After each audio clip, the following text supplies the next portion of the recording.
como yo nadie toca el corazón. Somos los campeones de la salsa, somos los mejores del sol. Como yo nadie te canta una guaracha, como yo nadie te llega al corazón.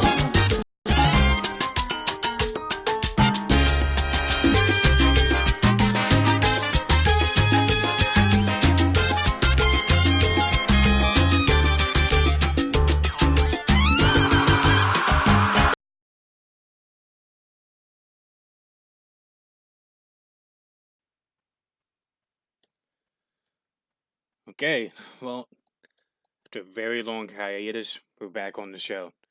Unfortunately, we don't have DanMan anymore, but and the Minority Report is going on hiatus until March. Well, until everybody can get stuff together, and we'll have the show back on the Revolutionary Conservative. This hour has 56 minutes, has nothing to do with the Revolutionary Conservative. It's my own stream that I started with DanMan. And I'm not by myself for the stream. I do have a couple of guests. I have a panelist, Maria, that's with us at the Minority Report and that we just added on. Go ahead and introduce yourself, Maria. Hello, everybody. And we got two special guests. We got Rei, who's the person I heard was going to be on JF, and I had some conversation with her back and forth on Twitter, and I thought she was kind of interesting. She has some unique ideas I never heard of before. Go ahead and introduce yourself, Rei. Hi, thanks for having me on. I was just looking at your stream there, however, and you've got a slight issue going on with the avatar displays because you've highlighted one of our avatars, so it's not actually changing between the different people. Gotcha. Well, I mean, what is a show unless there's like technical difficulties, right? It should change. Yeah, let me check and make sure you've got it done. Hold on. The stream's also on a delay too, so it wouldn't change right away.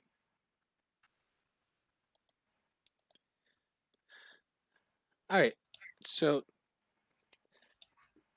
go ahead and say a little bit about yourself, about what streams you do, what media you're producing. Okay. Right, so basically I'm running a live stream right now called Stage501LIVE, so that's been going pretty well. We've got a number of episodes going, and we're trying to keep it going every week, but if not every week, at least every other week. Obviously, we talk about issues of the day, so anything that's happened during a given week, we just cover it in the show at the end of the week on Saturday at 2100 each time. Also, obviously, people can check out my Twitter account because I use it quite often. So I'm always opinionatedly responding on something. So if you want to follow me, they're free to do so, of course. Yeah, that's about it. Yep, and I also have your link to your Twitter and your other social media sites in the description. And yeah, this should be an interesting show. You can get on quite knowledgeable, can get on a rant, and that does make for good entertainment.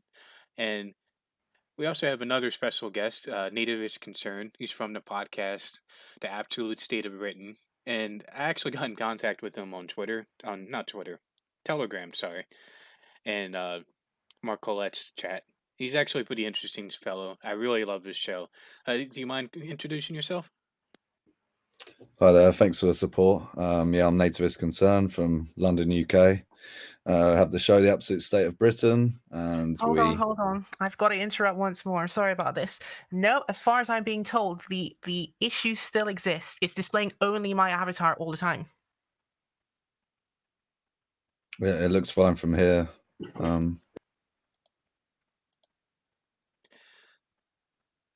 In order to deal with it, you've got to click. You've got to click somewhere in the window to click off of mine if you have mine highlighted. It works and then it stops working, but I see it working right now.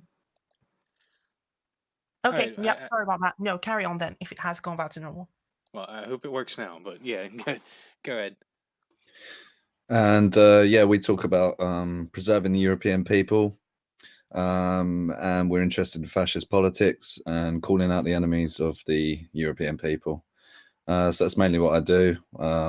Been tweeting a little bit lately on my Twitter account. I've been banned many times, but I always keep coming back and pushing the same message. So yeah, that's what I do. Yeah, well, I think that's actually a good sign when you're interested in certain politics and it gets censored. Maybe you're actually onto the right thing. I don't know. That's just how I view it. So to start off the show, we're gonna discuss the interesting politics of Rei. So you said that on your profile that you're into third worldism. Now that's not exactly Maoism, right? It's actually a different type of ideology. Yeah, it is different in the sense that there were a lot of developments that happened during the Cold War, which led to a split, if you like, in the international left community, if you can be called a community in that context.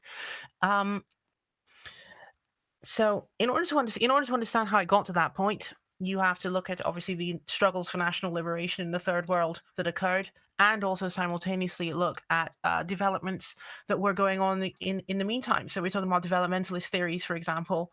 We're talking about we're talking about dependency theory as well, and all of these things brought together, along with obviously indigenous or native traditions as well, were all kind of fused into a theory of knowledge and of action during the Cold War.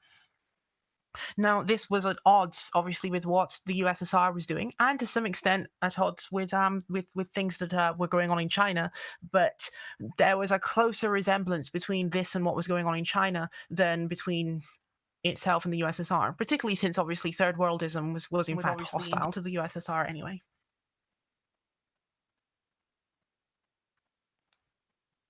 And of course, the reason for this is because in world systems theory, dependency theory, sorry,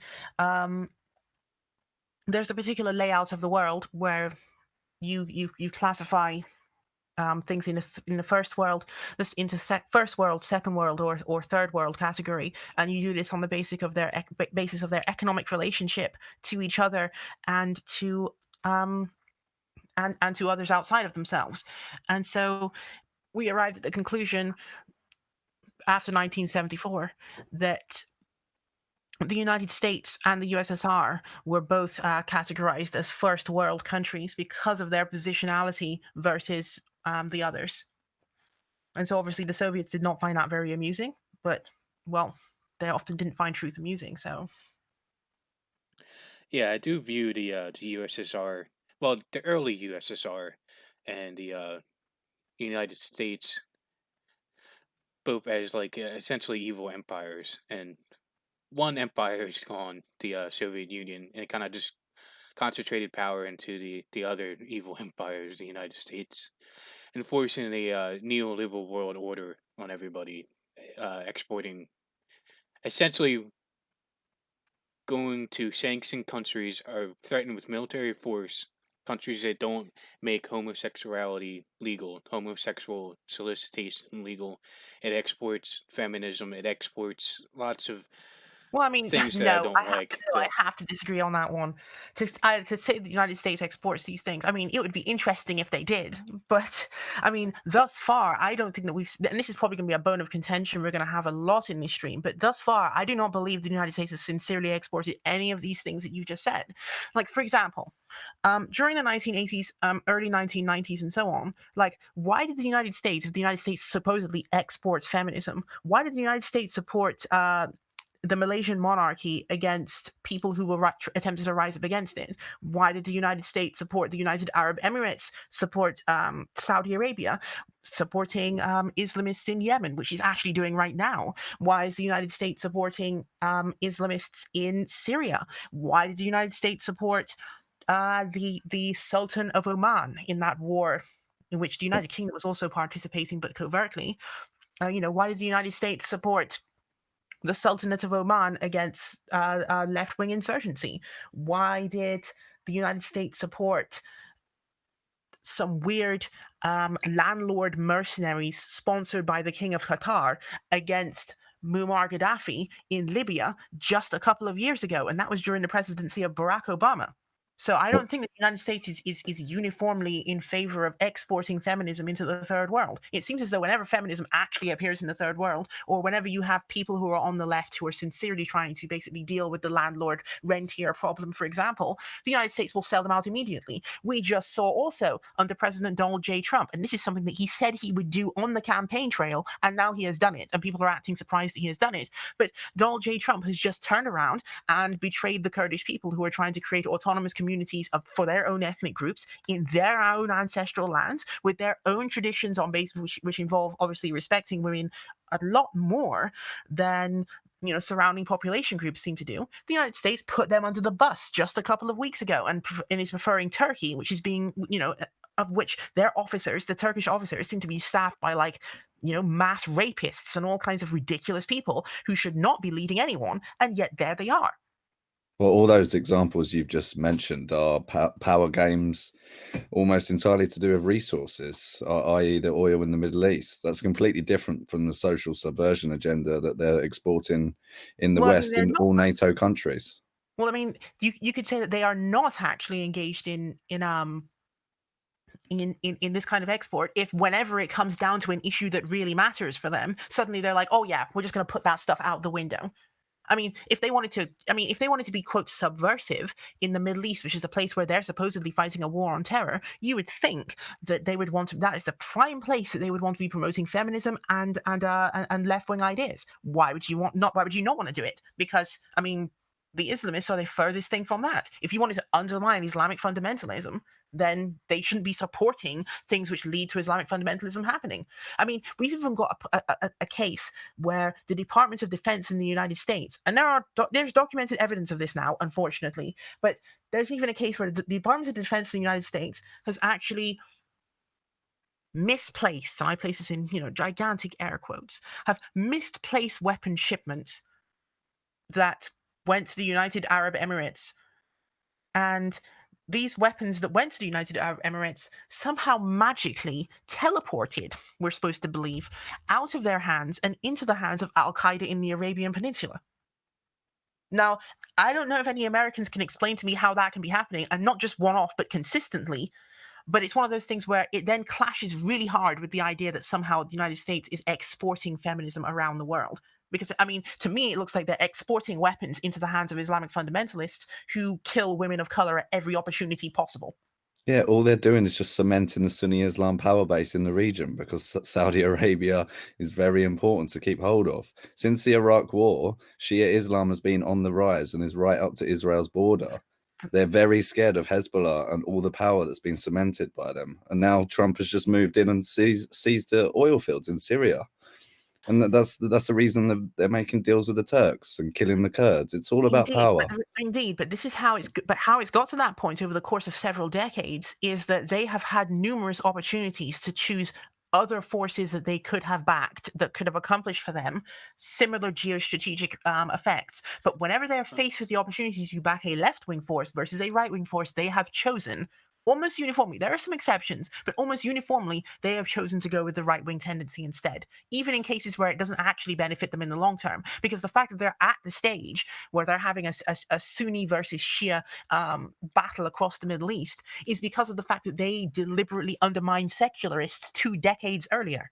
Well, I think when you look at the Middle East, you got to look at it as in, it's not in for anything to do with America's interest. It's really for Israel's interest.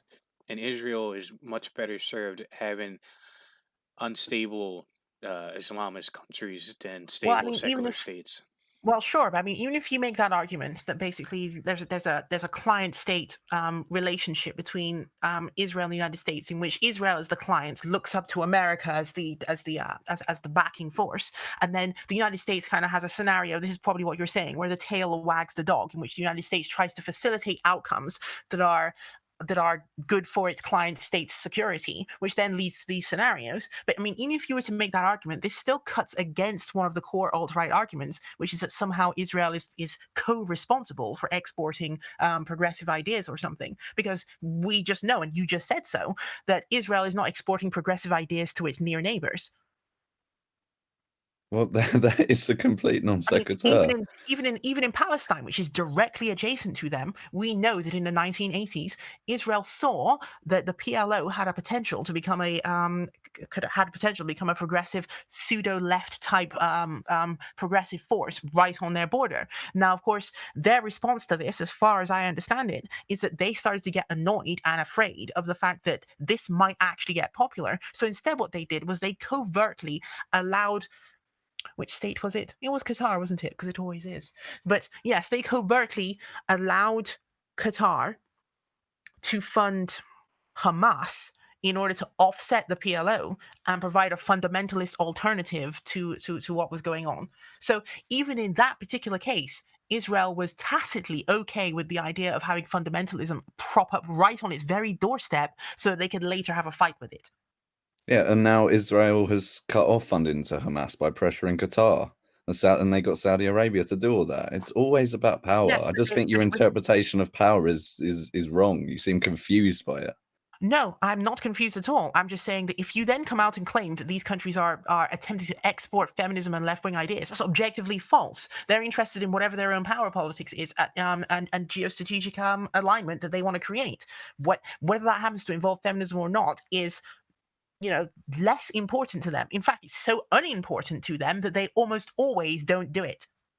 Half of world Jewry is in Israel, and they will have their own agenda for protecting Israel. And then the other half is in the diaspora, people like Henry Kissinger that will divide and rule the entire region surrounding Israel. People in Hollywood that export all this degenerate filth to the Western audiences at as lower price as they can chill it for.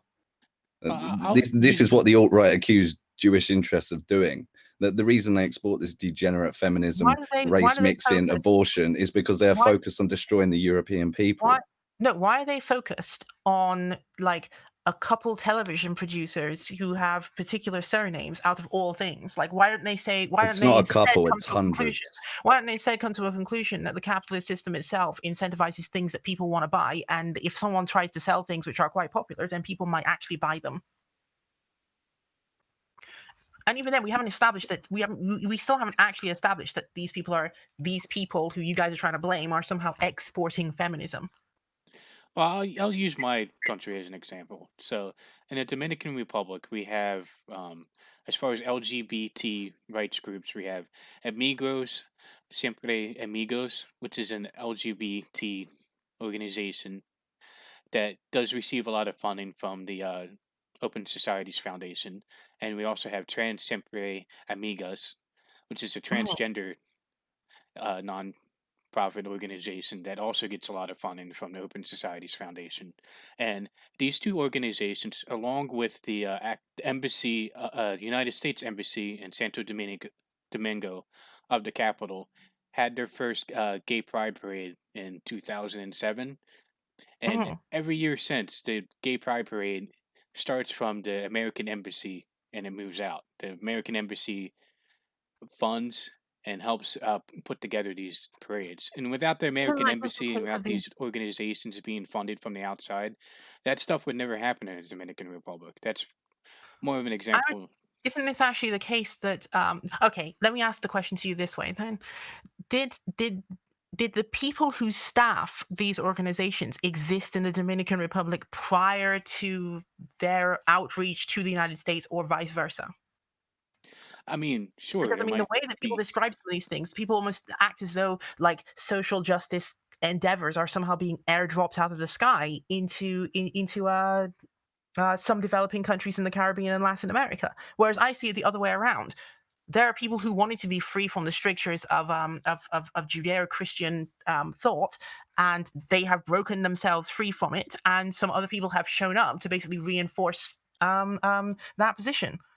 You mean the Goldman Sachs that pay for all of it? I mean, I don't even see how that's necessarily a bad thing. Like, why is there such a big focus on like what LGBT groups are doing out of all groups that exist? You think that gay people going around half naked, dancing and encouraging children to twerk with them, paid for by Goldman Sachs, is nothing we should worry about? You're talking about the Dominican Republic. It's the Caribbean. They have Carnival. They'd be doing that anyway, regardless. Yeah, but homosexuality was never really accepted. Sure, there's people that on the fringes, a small percentage that were gay or transgender, but was never put out into the open like the United States is pretty much strong arming the government of the Dominican Republic to do it, to put it out in the open. We have a big problem with AIDS because of Haiti. We're on the border with Haiti, with one of the highest AIDS rates, and just encouraging this Yeah, but type of isn't behavior that will border increase AIDS. no, I mean, isn't that border strictly maintained in the first place? Like, I mean, I'm not aware of Haiti like literally exporting its entire population into the Dominican Republic. So, I mean, to me, it seems like a little bit of a non sequitur to say that basically, on the one hand, you've got LGBT rights activists in the Dominican Republic, but because there is an epidemic problem in Haiti concerning AIDS, this somehow means now that you need to clamp down on LGBT organizations in the Dominican Republic. Okay, Ray, here's an example. The AIDS rate in Botswana is 28%. And this year, Charlie Kirk, who is a evangelical Christian paid for by Jews, he tweeted, boom, President Trump's pro-gay agenda has meant that gay sex has been decriminalized in Botswana. And you're telling us that the US doesn't export this degenerate filth agenda. Well, Botswana was always heading in that direction, regardless of whether the United States wants to claim credit for decriminalization of homosexuality in Botswana in the first place. Furthermore, who is it that created the scenario in which there was a concept of homosexuality that could be criminalized in Botswana in the first place? All of that stuff was airdropped into that scenario by European powers in the first place. So all they're doing in that case really is actually just undoing something that Europeans previously did. Well, the first book to write this down was obviously the ancient Jews, but you know, these were people that realized the importance of basic social norms in order to maintain a tribe. And the modernity has ripped all these things up now. Or was it that they wanted a system of a particular social control, and one of the ways which they could engage in that was to have it that the Abrahamic God would somehow always be having you looking over your shoulder for Big Father, who will be telling you that any behavior you engage in, which is outside some arbitrary norm that they've created, now means that you're either like, you're somehow less of a man or less of a woman or whatever it is, right? And you need to be persecuted in some way. This creates like weird paranoid societies in which everyone is constantly looking over their shoulder, expecting to be either denounced by their own people at any given moment, or to have some god which has the super ego that's not even controlled by their own people basically coming in and denouncing them. We saw this happen, across Europe during the Middle Ages as well, in which like whole population groups of people would be in just complete frenzy over some random irrelevancy. And then when you trace it back to like, why are they so upset, or why are they tearing themselves apart? Who has caused them to tear themselves asunder? Again, of course, it is the God in heaven, which they seem to want to worship, which isn't even their God in the first place. Well, maybe these people, these clergymen, elders that wrote these religious laws down, learnt some lessons through the ages of all the things that destroy tribes and ruin society, and they made these laws based on knowledge gained over thousands of years of human development. Okay, so I'm gonna do something that normally I wouldn't do, but if your position is basically one of and I don't think you'll say that I'm mischaracterizing you if I'll say that basically the things that you have said about the Jewish people in this conversation so far have been broadly, let's say, anti-Semitic, right? So let's say that we say that is the case, right? On the one hand, you're saying that, but then on the other hand, you're also saying that the very same people who you've just tried to, the very same population group that you've just tried to warn people against because you don't like them, you're saying that everyone should also follow their rules? Yeah, I don't have a particular problem with Orthodox Jews as long as they stay the fuck away from my people. But the oppression of the European, while somehow also not liking them. Just because I believe in the moral principles they wrote down 3,000 years ago, it doesn't mean that I have any inclination to like the modern atheistic Jews that are hell bent on destroying my people. Okay, let's take this conversation to the issue of Islamic fundamentalism then. I mean, Islamic fundamentalists also appear to believe that LGBT people, well, they don't like them. I mean, that's the simplest way to put it. So, I mean, would you say that in terms of the conflict between the rest of the world and Islamic fundamentalists, would you say that you wouldn't want to draw a line there and say that, okay, this is what they believe, we don't believe that? In other words, why would you want to be in seen what in the what particular parts of Islam? I agree with a lot of Islam. Okay, well, maybe we should reverse back and do it the other way then. So, which parts of fundamentalist Islam would you say that you agree with? Patriarchal norms, for a start. Okay, and what do you think the benefits of these things are? Well, society without patriarchy just submits to the whims of femininity, which just create absolute chaos.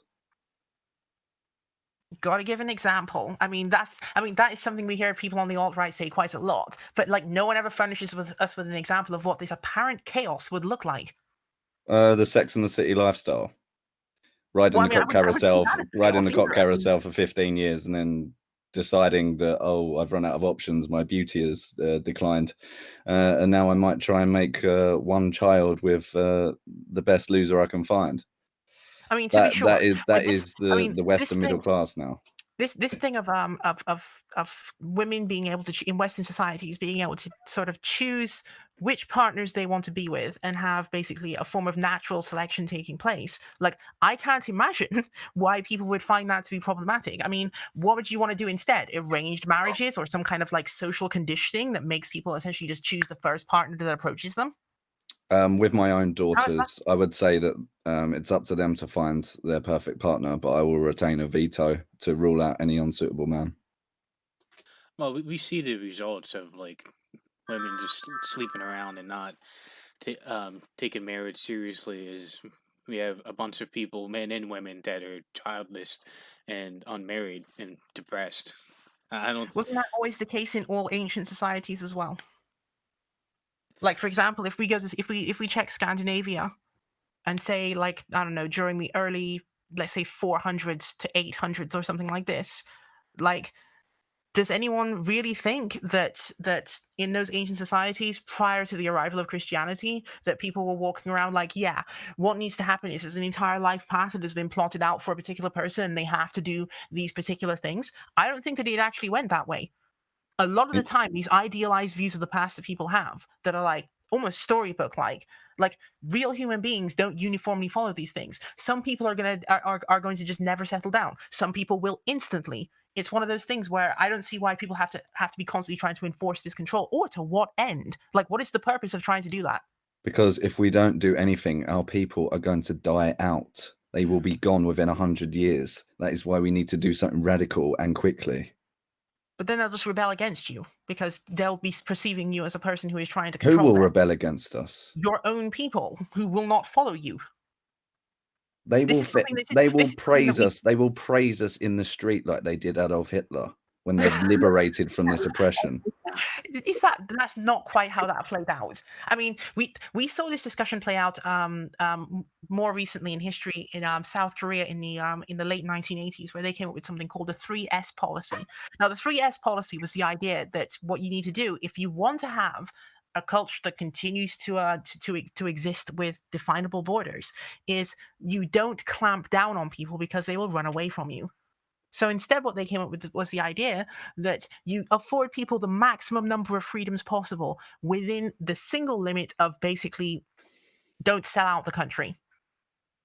And that's what they proceeded to go forward and do. So all of their policies on social issues were designed to basically maximize freedom while simultaneously reinforcing loyalty. And what's the South Korean birth rate now? They are also a failing civilization. No, but that's actually good. The reason why the South Korean birth rate is as low as it is, and bear in mind, birth rates are actually dropping around the world, is because industrialization means that you no longer have to have like 7 children to take care of you and to do farming, because farming has become mechanized. The service industry has basically streamlined things so that you need to invest more money into less children, which means you're going to have lower birth rates. You're going to have a reduction in population. You're going to have some of the places that have been basically taken over by humans where they build houses on it and stuff. Some of these things will be sort of like rewilded. They'll be gifted back to the wild, right? So they'll still be within your borders. They'll just be green now. So a lot of what has been built has been for the purpose of basically having a streamlined population at the end of the day. Otherwise, why did we engage in all of this development if we're going to pretend like we're still in the if we're going to pretend like we're still at the beginning of it all? The population isn't streamlined. The reproduction patterns are incredibly dysgenic. It's How is it in the disparate? I West. mean, In the I mean, West, the middle you're class talking are about South having Korea, like which is the country that has. I mean, if people want to use the bell curve, although I personally don't like using these IQ level scores or whatever, but South Korea's IQ score right now is 106, which is the highest it's been at any point in history. So I mean, you would think that if the alt-right was correct about somehow dysgenic lower birth rates causing lower performance, that doesn't seem to be the case to me. It seems that the performance has only been going up. you're Because thinking. people are investing more money into less humans. You're thinking about the Orient. I'm thinking about Europe. In Europe, it's certainly true that the middle class women are with the highest IQs are having the least children, and generally the white birth rate is propped up by working class women that will have one bastard child before the father leaves her alone, and then she'll live off state benefits. But according to your own history, isn't it the case that during the bottleneck in the Dark Ages anyway, most of the people who actually lived and survived were the descendants of the people who were sort of middle to upper in the first place? So like your whole this whole idea, I think, that the Europeans have, where there's some kind of like less good peasant class that's somehow beneath you and has lots of children or something. This doesn't appear to be the case to me. They don't have lots To of me, it children. seems like They have slightly more than the middle class. But I mean, it seems to me that this distinction you're making, as though like having that disparity is bad. I don't see where you're going with that, because of the fact that the boundaries between these groups don't seem to be that wide in the first place. Well, I'd say it's very, very wide. I'd say the average IQ of the British middle class is probably about 110, and the working class is probably high 90s. And the working class are having the most children and bringing them up in the worst conditions. But isn't 67% of the UK working class? Yeah, that's I mean, probably about right. Exactly. That's like most of the country. So I mean, why would people even be surprised that most of the country also happens to be having most of the children? I mean, this No, is one I'm of those talking. things I'm where- talking per capita. I'm talking per capita. I visited a working class town in Yorkshire a couple of weeks ago, and it was so depressing. Like the state that city was in. I saw about 30 or 40 homeless people on the streets in a small city. The single mothers that are obese everywhere. People just openly fighting, taking drugs on the streets. It was unbelievable. This is the way our people have been ravaged by this political system that has just let them ruin themselves. I would Okay. say the Isn't these phenomena you just described? You described obesity as a phenomenon that needs to be combated. I agree. Obviously, obesity is a crisis which exists in the UK, because obviously you look around sometimes and you think to yourself, what the heck is going on, right? But again, this is one of those things where you can look at the policies that have proceeded in the preceding 2 or 3 decades, in which you've had people who have not been sufficiently educated on nutrition in the first place, and then you've got insufficient regulations on food that is, quite frankly, barely descriptable as food in the first place, and then of course you have people engaging in diets that they shouldn't be engaged in. So obviously there's a so-called, quote, standard American diet, which is actually extremely bad, and people should not actually follow that diet because they will die from it. So I mean, these are things that the government should have actually maintained some initiative and dealt with it. I'm not sure how that would be. I mean, I don't think that would be connected somehow to women's rights. Like, I mean, women's rights do not lead to that happening. Right. The liberal government has no interest in telling the population that you should have free meals round a table, round a family table, or breakfast and dinner, and it should be cooked by the mother of the house, who looks after her family, as any decent society should. I mean, people are eating ready meals in front of the TV now because they don't even have a family anymore. The family unit has been completely destroyed in the West, deliberately, often by Jewish interests. And this is the world we're living in now. 30% obesity, the family destroyed. I think the root of that crisis is slightly different from that. You mentioned ready meals, right? Ready meals actually are more expensive than just not buying those things. So I don't think that it's that, and I don't think that there's some kind of like magic that occurs when you have people sitting around a table in a family setting with 2 parents and a number of children. Although that is very nice to have, I don't think that magically then leads to people having correct eating habits. We've seen this on so-called reality TV multiple times, in which you'll have a woman as a head of a household, basically, in the context of who is doing the cooking, at least, right? Because it's usually these very weird sort of like in these reality shows, you often have these very sort of weird, almost backward-looking places that they go to in order to do the filming. But when you see these things play out, you often see, as soon as the woman opens the fridge, that everything that they have stocked in that fridge is wrong. And it's not just ready meals they're putting in the fridge; it's that they'll actually, you know, lovingly, quote unquote, cook a meal in which everything is out of whack. I can promise you there are terrible ready meals available at a very cheap price in this country in stores like Iceland, and the cooking skills that a lot of these women have that have children they're responsible for are absolutely appalling. They will cook up shit every single night of these children's lives, and the child obesity in primary school is outrageous. Yes, And I mean, it's a growing problem, but again, and now adult obesity. But I would not say that women's empowerment somehow magically created this problem. I mean, we actually saw in the UK during the past the past two parliamentary sessions. So it was during the premiership of David Cameron, where there was actually this thing that was published in The Guardian and also The Telegraph, where there was a conversation about a particular school. And this is just an isolated example, a particular school in which McDonald's had opened across the street, and they had actually built a pathway to the school so that children who are at school could actually just walk out of the school, follow the nicely sort of, colored brick pathway, and end up literally inside McDonald's. And when people were asked, how is that allowed? Which government is allowing that construction to occur? The Tory government basically just threw its hands in the air and was like, whatever, literally whatever. Right? And so, I mean, I don't understand, like, what is the supposed right-wing solution to this problem? Because the only people I've seen actually talking about a solution to this problem have been people on the left who have said, well, what you could do is actually just ban this stuff. Yeah, we're in Like, you favour could of literally banning that step as in and well. just say, ban. Fascism cares about the health of the nation. Obviously, we would take measures to correct these societal ills.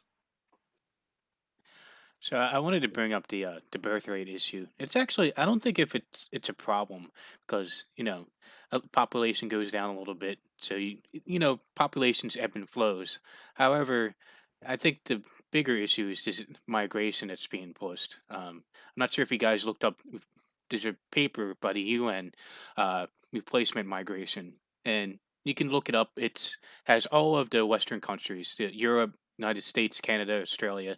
There's actually only two countries that aren't in the West that was also recommended for replacement migration. That was South Korea and Japan. And it recommends the signing of the Migration Pact that was supposed to be non-binding, and it's supposed to be letting these countries take in a certain amount of migrants so their populations stay stable or even grow in some cases. I think it's different per country of what they really want. So I think that's the real problem. It's not so much birth rates, because birth rates will go down, they'll go up. It kind of fluctuates, but really the Yeah. issue is migration. Yeah, Well, that plan that the you're population. talking about, seems to cut against what the regional development goals for Northeast Asia are, which is probably why it's not being followed. So I'll give an example. The last time that there was a meeting, I think it was 25th anniversary of ASEAN, there was a meeting when I'm trying to remember who was there now. I've forgotten the names of the people who were there. Oh, no, it was when Surin Pitsuwan was still alive. So when Surin Pitsuwan was still alive, they had a conversation in which he pointed out that Japan should not actually be accepting mass migration into its own territory, and that what should instead happen, and of course, Surin is speaking from the perspective of Southeast Asia because that's where he's from. And so he said that what should happen is, instead of that happening, Japan should export jobs to Southeast Asia, which will allow them to become customers of Japanese companies and create a symbiotic regional effect in which Japan can have its lower population as it is becoming, and Southeast Asia can basically get the benefits of development in the third world, and the two can work together without having to actually have the upheavals and the ripping people up from their homes and sending them to somewhere else, etc., etc. And everyone thought that was pretty much a good idea, because that's literally the development plan, which is that Japan exports jobs and does not import so many people. And it allows people to live in the places where they were born and to experience the prosperity in place without them having to be ripped up and taken to somewhere else.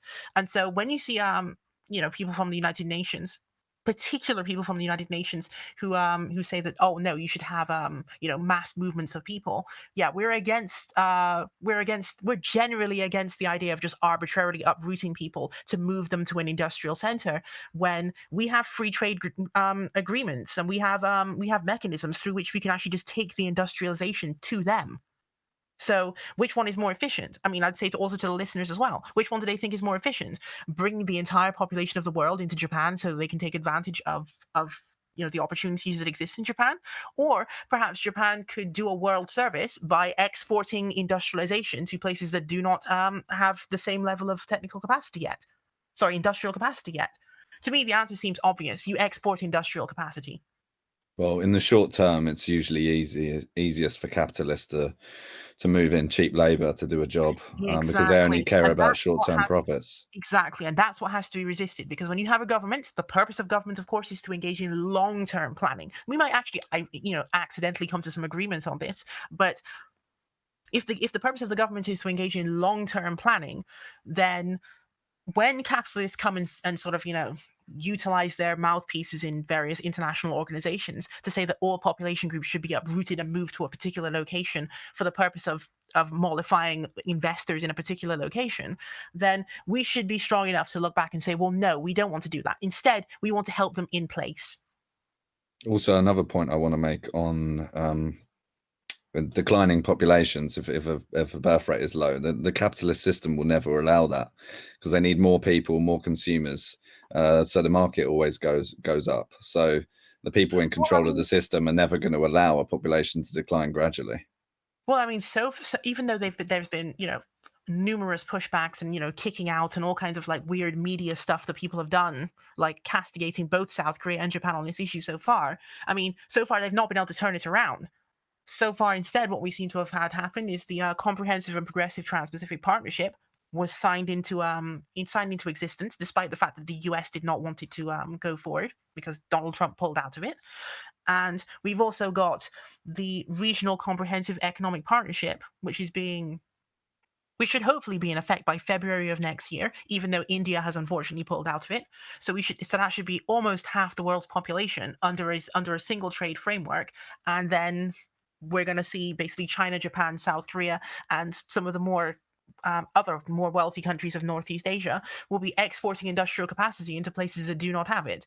So, I mean, it is possible to do it. It's often an uphill climb against some of the most unlikely opponents sometimes, or some of the opponents you just come to know and expect. Which brings me to an interesting question anyway. Like, why is it that before we were in the stream, you all were talking about some things that involve the alt-right and particular personalities within them. So I'm just going to put a question to you on this one as well. Since we seem to be in agreement that exporting industrial capacity is better than importing people, why is it that Richard Spencer supported Donald Trump when Donald Trump is a guy who wanted to get himself out of NAFTA and out of the Trans-Pacific Partnership? It would seem to run at odds with the incentive structure that they would want to create. Because I would think that if you would want less migration into the United States, that you would support free trade deals to export industrial capacity then. But instead, they ran an entire electoral campaign on trying to, quote, make America great again by having industrial capacity grow inside the United States, which would then be staffed by who? Well, the unemployed whites in the Midwest that are currently dying due to opiate addiction. Also, Richard Spencer's motivations for supporting Trump were broadly just to co-opt the movement, try to get Republicans to turn alt-right. I would say free. I'm not so much for free trade, because if you open the borders to trade to your country, eventually you open the borders to labor in your country.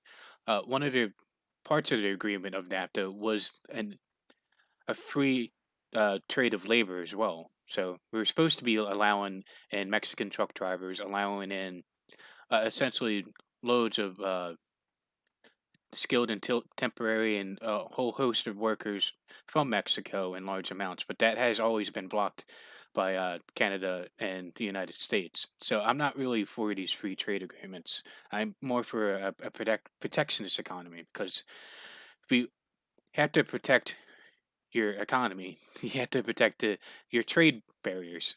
Well, it's one of those things where it's counterintuitive, because when people say they want to protect their economy, like, what precisely are they protecting other than the ability of capitalists in their own particular tax franchise to be immune to foreign competition and thus be able to do anything that they want?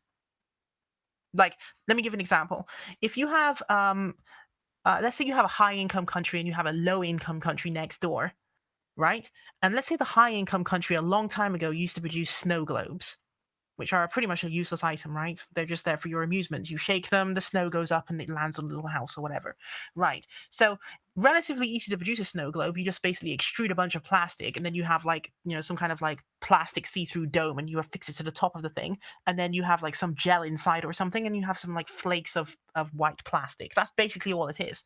So imagine you have this big education system in the larger high income country. Do you think it's really a productive use of that country's human development to have a protectionist policy that would allow people to continue to produce snow globes in the United States when you could just buy them from Vietnam? This sounds very similar to like the libertarian argument It is. for It is pretty similar. It's one of the ways. It's one of the places where it's one of those ideological overlaps. well, I am more for like a self-sufficient economy too. I mean, just because a country next door to you is able to produce agricultural products more efficiently than your country, I think it's more important to have a domestic agricultural economy in your own country. That's just an example, but I think there's certain.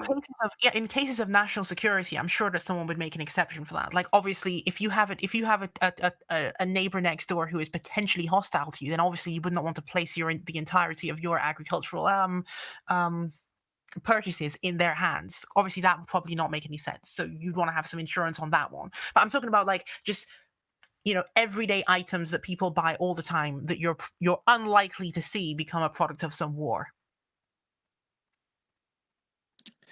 Like, why would you Well, want to create an environment in which you could have cronies essentially getting away with that kind of thing? I mean, similarly on the issue of efficiency, they can just jack the price upon you indefinitely because they know that the overseas producer, if the producer overseas is better at doing it, they'll never be able to break into your market because you're unwittingly protecting them from competition.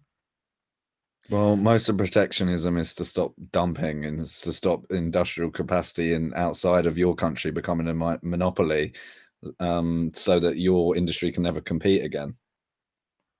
It's not really as crony as you're suggesting. I think. I mean, even in terms of this phenomenon they refer to as dumping. I mean, it is possible to survive dumping if you just basically sit there and take it, which sounds like a strange thing to do, I know. But think about it this way. Imagine if the United Kingdom was basically just producing steel as normal. Now, bear in mind, the United Kingdom barely produces any steel at all, but Yeah, we're not competitive because we have environmental regulations. And so imagine you've got China on the other side, who has basically produced so much steel, and of course Japan also ran into the same problem, where these two countries produce so much steel that they're then basically playing sort of like hot potato with steel, where they're handing it off to each other and trying to dump on each other. And then they realize, wait, what if we just like sold all of this excess steel that we need to desperately get rid of to the UK, for example? Now, some people in the UK might say, oh no, they're dumping steel into the country. But no, what you could do instead is have the state enact fiscal injections on behalf of steel companies in the UK in order to basically make sure that they don't suffer from the steel that's coming in, right? And then just buy the steel. So you're in favor of subsidies, but not tariffs? Yeah, I mean, you could literally, if you think that there's some kind of like weird dumping going on, you could essentially just subsidize the people who you think might be negatively affected by the dumping. If you think it's a national security threat, only if it's a national security threat, and then basically just accept the knockdown price steel, for example, and then use it to build a bunch of buildings. The amount of money that you've saved on not having to spend it on a steel that you normally would have to have paid, top price for, you could then direct that economic power toward doing something else in your economy, so everyone would have benefited from it. But if you put a tariff up, you're raising income. If you use subsidy, you're spending taxpayers' money. So it strikes me as odd that you were in favor of spending taxpayers' money. No, I mean, either way, you're spending taxpayers' money, because when you engage, when you when you put up a tariff and you raise the price of literally everything that within that particular category, it just means then that the price has been raised for all consumers. So then they've still paid. Yeah, that's consumers, which is going to be skyscraper builders and all the rest of it. No, but it filters down through the whole economy anyway. So then everyone has still paid for it because that particular thing has now costed more. But doing it as a one-off subsidy in the case where you think there's a national security threat seems to be more efficient than putting up a broad tariff and blocking everything. Well, my view is I would look at it case by case. I'm in favour of some tariffs, but not others. Yeah, it isn't a broad like blocking of all trade. It's just done by a case basis. No, but I mean, even if Whatever you is do it more- case by case, like say for example, you have a tariff on steel, then you're not able to be very agile with that, because in some cases, putting a tariff on steel does not actually have any national security implications whatsoever. Whereas in some cases, maybe it does. But in the case where you think there's a national security threat, using a subsidy for the duration of that effect would be more efficient than putting a tariff on all steel that's coming in your direction. Don't you all agree? I don't agree. And I don't agree that like free trade stops cronyism and oligarchy, because we have free trade with NAFTA in Mexico, and essentially with Ford, GM, all the major, well, 3 auto makers in the United States, they just closed up their shops and went to Mexico. They only keep like a few in the United States to keep some politicians happy, but if they didn't have to do that, we probably would close all the shops and just open them up in Mexico instead. And that's all because of NAFTA, the free trade No, agreement. but in some cases, when a business chooses to do that, it may actually be ironically delivering a result you wanted that you didn't know you wanted. So, for example, let's say, you had NAFTA on steroids, and it was basically just operating as it was. And let's say Ford, Chrysler, and GM and the rest of them decided they were going to open a bunch of factories in Mexico, which then reduces the cost of the cars that you're buying, which then frees up your pocket to spend that money on something else. So you've got greater economic capacity in the United States, or at least more things you can now buy with your money because the cars are cheaper. But consider also the people who are being employed outside of the US working in American factories that are not inside the United States are people who otherwise would have wanted to come to your country. Because think about it, if they're working for Ford outside your country, they could have also possibly worked for Ford inside of your country. Well, the problem is the United States gets both. It gets its factories and jobs exported to Mexico, and it gets people from Mexico coming up here to work and other jobs. But I find kind of weird that I used to be a libertarian, even like a radical anarcho-capitalist. But I think after listening to Eric Stryker so long, I'm more like much more of a socialist now. I don't even believe in these ideas anymore. I don't even feel like defending them. Yeah, I'm Ideas the of free same. trade and stuff. Same. Especially when you like observe material reality and what actually happens when these policies get implemented. It's very different than what it's supposed to happen in the abstract and the nice thought experiments people have. Well, I mean, even when we do like the bold reality, if it will actually load, because I'm trying to load it now. But I mean, there are things that have happened as a result of protectionist policies, which are, how can I put this? It's one of those things where you're never going to get complete perfection, right? Like, if there was a single silver bullet that would fix all economic problems, I'm sure someone would have used it by now. But in terms of the grand scheme of things, I think that going forward with free trade arrangements produces consistently better outcomes than if you had everyone putting up protectionist barriers. Because when you have people putting up protectionist barriers, it causes negative effects that a lot of people don't even think about.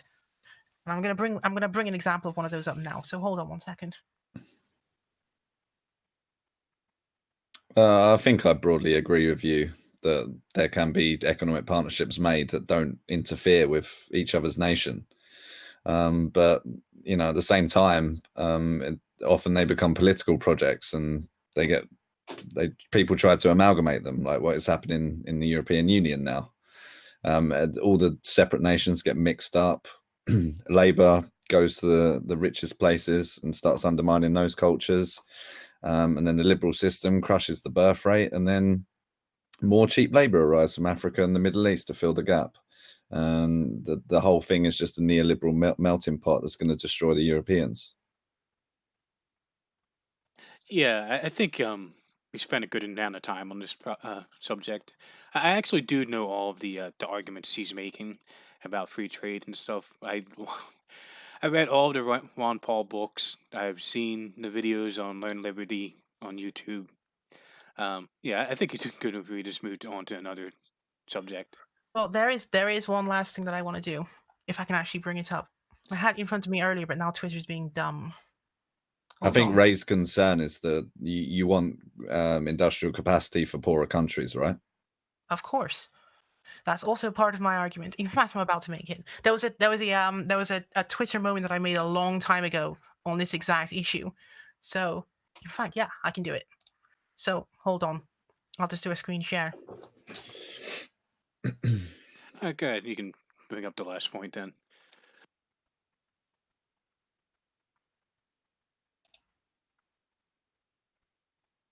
If it will let me. Yeah, so I'm just sharing my whole screen. Hopefully that should work.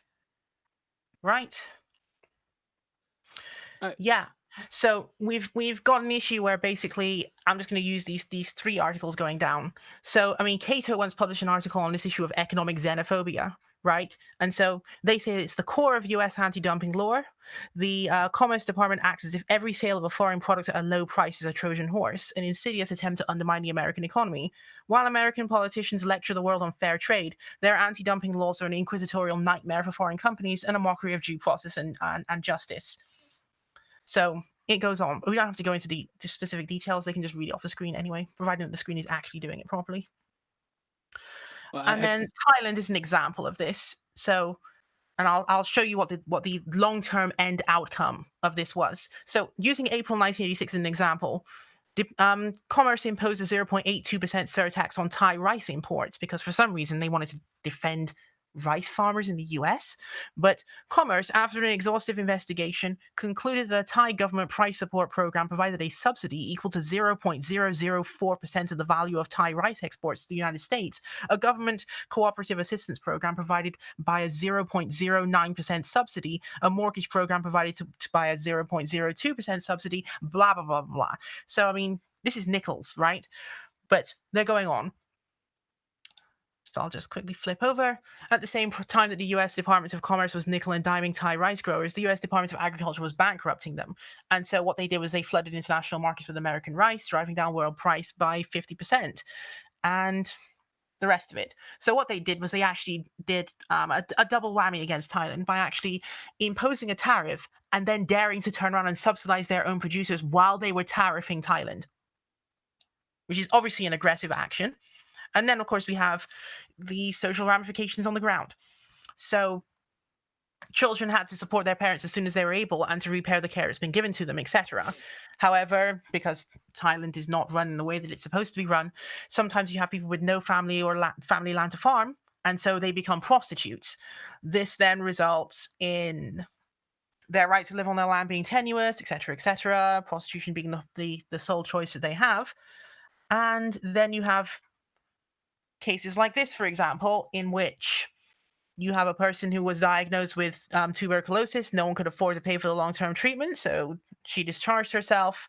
And I'll just read out the part at the bottom here. Without medication, Nuke lived only another 5 months. She died on August 19th, 1994. She said she wanted to die, claiming she had little reason to continue living when those around her thought that her death would be for the best, and when she could no longer earn money from Paul being some white dude, right?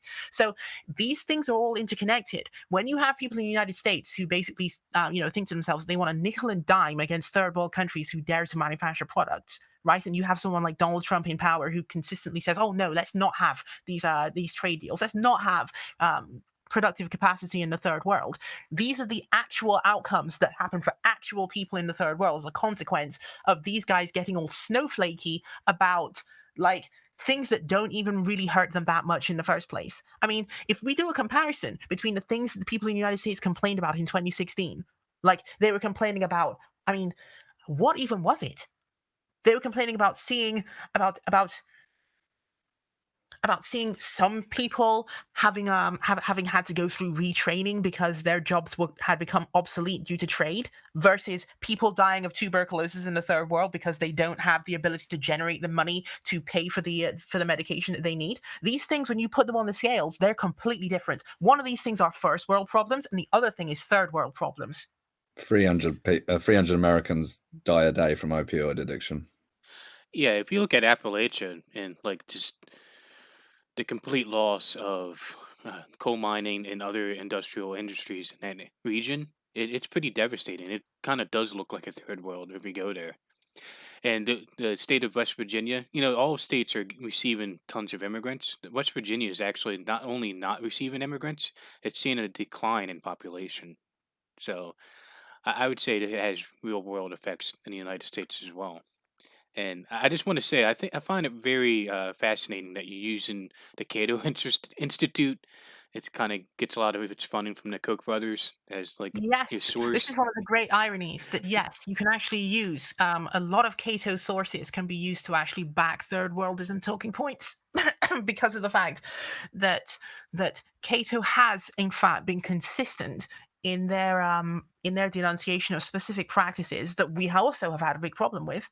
So it is possible to sort of tactically allow them to say certain things without opposing them. I mean, there are some other things that Cato has also written about or published on their website that I thought were actually of great use. So, for example, Cato had a white paper out where they were explaining how industrialization in third world countries leads to fulfillment of feminist objectives. Now, I mean, if they want to write that, then I'm not going to tell them not to write it, right? And so Well, it's one of those things where I think Cato is probably the most centrist of the apparent, quote, libertarian organizations. so I did want to bring up the this other topic. When we were talking about the miscegenation propaganda in the media, you were saying it was like another form of Western imperialism. I wasn't exactly sure what you meant by that. No. What I was saying is just that I appeared on a live stream with Jake from the Bible Reloaded about a month and a half ago, or something like this, perhaps a month ago, in which they asked me whether I was okay with the melting pot ideology inside the United States, to which I said, no, I don't support this melting pot concept. And the reason why I don't support it is because based on my reading of authors like Bell Hooks, Grace Cho, etc., I've come to the conclusion, which is identical to their own, that there is something involving fetishization going on in this melting pot, quote unquote, ideology, and that we need to actually critically examine whether relationships that hegemonic white culture claims are consensual are really fully consensual, given that many of these relationships occur in positions where the woman is in a weaker structural position and is possibly being dominated by the other. Well, I'll point out that, like in the West, like who's being fetishized and who's being shown Well, I mean, as like all women of color seem to be on the receiving end of this weird fetishization process, which is why when I had that argument with them, their retort to me was basically to ask me, why am I hating white men or something ridiculous like this, which is a question you wouldn't expect to be asked by people who claim to be left of center, but that's what I was getting.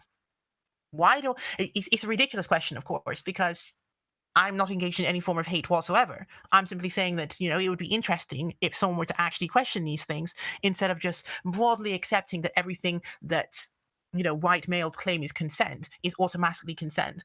Like, I don't believe that is the case. People need to actually look at these things critically and come to a conclusion as to whether, the consent really is consent or whether there's something else going on.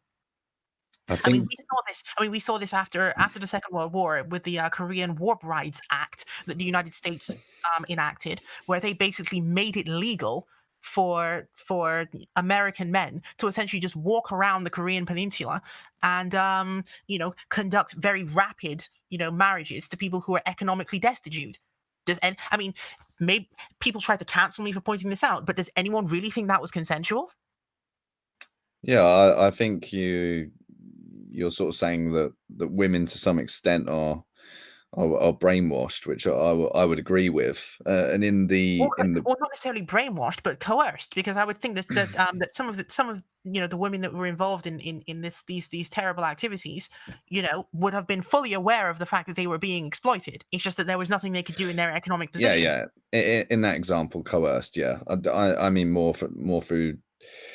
So in the West now, in advertising, in Netflix, in Hollywood, the overarching pair. So if you have a couple, it's nearly always a black man with a white woman. And then if you look at who owns these industries, who own the advertising industry, it's the Jews. Who owns Netflix? The co-owner of Netflix is the grandnephew of Edward Bernays, both Jewish psychoanalysts. And I would suggest that they're fully on board with the Jewish Kalergi plan to race mix the European people into a Negro Caucasian population with a 90 IQ that can't fight back against their tyranny. To me, that seems like a very wild conspiracy theory, because, I mean, obviously... Well, what would be the other motivation? What would be the other motivation for constantly pairing white women with black men? I don't think that the owners of content platforms have a say in the minute decision-making casting directions of like everything that features on their platform.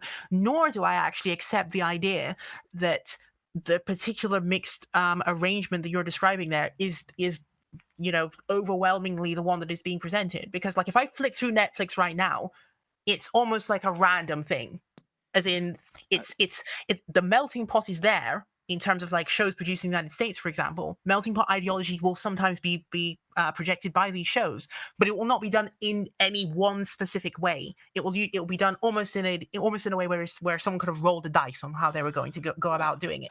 I gotta disagree with you on that one. The reason I think it is this way is because this is one of those things that has arisen organically out of the culture from which it came from, not because someone is literally orchestrating it.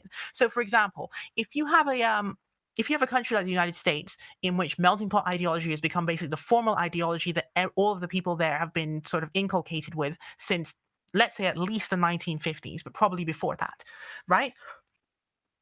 It then raises a statistical likelihood that someone who was educated in the United States, only grew up in the United States, and is a producer of a television show in the United States would replicate that ideology in some way, form, or fashion in the show that they create, even if they're not fully consciously aware that they're doing it. Well, And possibly, but possibly defended by people who recognize that ideology as one that they like. So, for example, if you were to criticize it, for example, you'd probably see proponents of the melting pot ideology would come out and then say, "Well, no, you can't criticize this. It's actually really nice," or whatever. Right? I don't think that there's some grand conspiracy among content creators to somehow do that. And also, given that the United States is what it is, even if there were such a conspiracy of content creators, I don't think that they would conspire to do something that would be harmful to white hegemony. There is empirically, provably a conspiracy by Jews to hate on white people. But in the example you've just named, there's a Mexican director called Del Toro, who very much pledges fealty to the Jewish agenda. And in his film The Shape of Water, I found it absolutely disgusting. Every white man was depicted as a wife beater or a nasty man. Often he was self-described as a Christian, and every hero in the show was depicted as an oppressed class. So there was a black woman, a disabled woman, a gay man, a deaf man, I think it was. And then the lead hero of the film was a Jewish communist. So why has Del Toro come up with those characters? No, but I mean, that seems like a non sequitur, because that's not melting pot ideology. That's sort of people just resisting what they see as an oppressive group of people. That's completely it's intersectional ideology. But why has Del Toro decided that he needed to cast all those characters? Why did he choose a Jewish communist as the hero? Is it because he knows the only way he's going to win the best picture is if he pledges allegiance to the Jewish agenda? Or it could just be he chose this thing at random. Oh, at random, just the Jewish communist hero. and all the white men are evil Christians. Oh, come on. Well, I mean, if Can he's you writing not see the if he's agenda writing in a front show of your about eyes? if The he's thing if is, he's the writing thing a is, show that's about opposing white hegemony, I wouldn't be surprised that he would write all of his enemy characters as being that. Well, you know, he's a white guy himself. He's a white Mexican, and as far as like white hegemony, you can in the United States. You know, I'm a Dominican, so I can pretty much get away with criticizing pretty much white people all the time. However, when I mention Jewish power, when I mention the Zionist control of the media or anything like that, I don't get any leeway. They come at me hard. They take away my payment processor. They, um, we had old Streamlabs that got taken away. We get videos taken down. We get contacted by journalists. I mean, I don't get any of this when I criticize white people. But when I criticize Jews, it comes out of the woodwork. So So, I I mean, think it's pretty obvious wouldn't who's in that be charge of the because United something States. It's actually not white people. isn't that because the specific way in which you criticize that particular population group is one that appears to be basically driven by what they call anti-Semitic incitement? Well, I very Like, I mean, can you I, really be can you really be surprised that if you're going to be a member of a far right group and you're going to begin to propagate anti-Semitic conspiracy theory of any sort, that you're going to end up with like massive pushback from the entirety of society? I mean, if you did it with other population groups, you'd probably get the same pushback. Like if you had like an anti-Asian conspiracy theory that you were propagating, you'd probably get pushback. well, I've never actually tried with an anti-Asian conspiracy theory, so I can't tell you for sure. But whenever I talk about Jewish Zionist power, I don't use racial slurs. I don't use disparaging remarks about them. I simply point out the people, the names. I name the names and the organizations, and use their own words and what they're trying to do and what they actually have done. So no, I'm not trying. I Well, have never inspired hatred. I just point out what they do, what these I Zionists already can't say. do.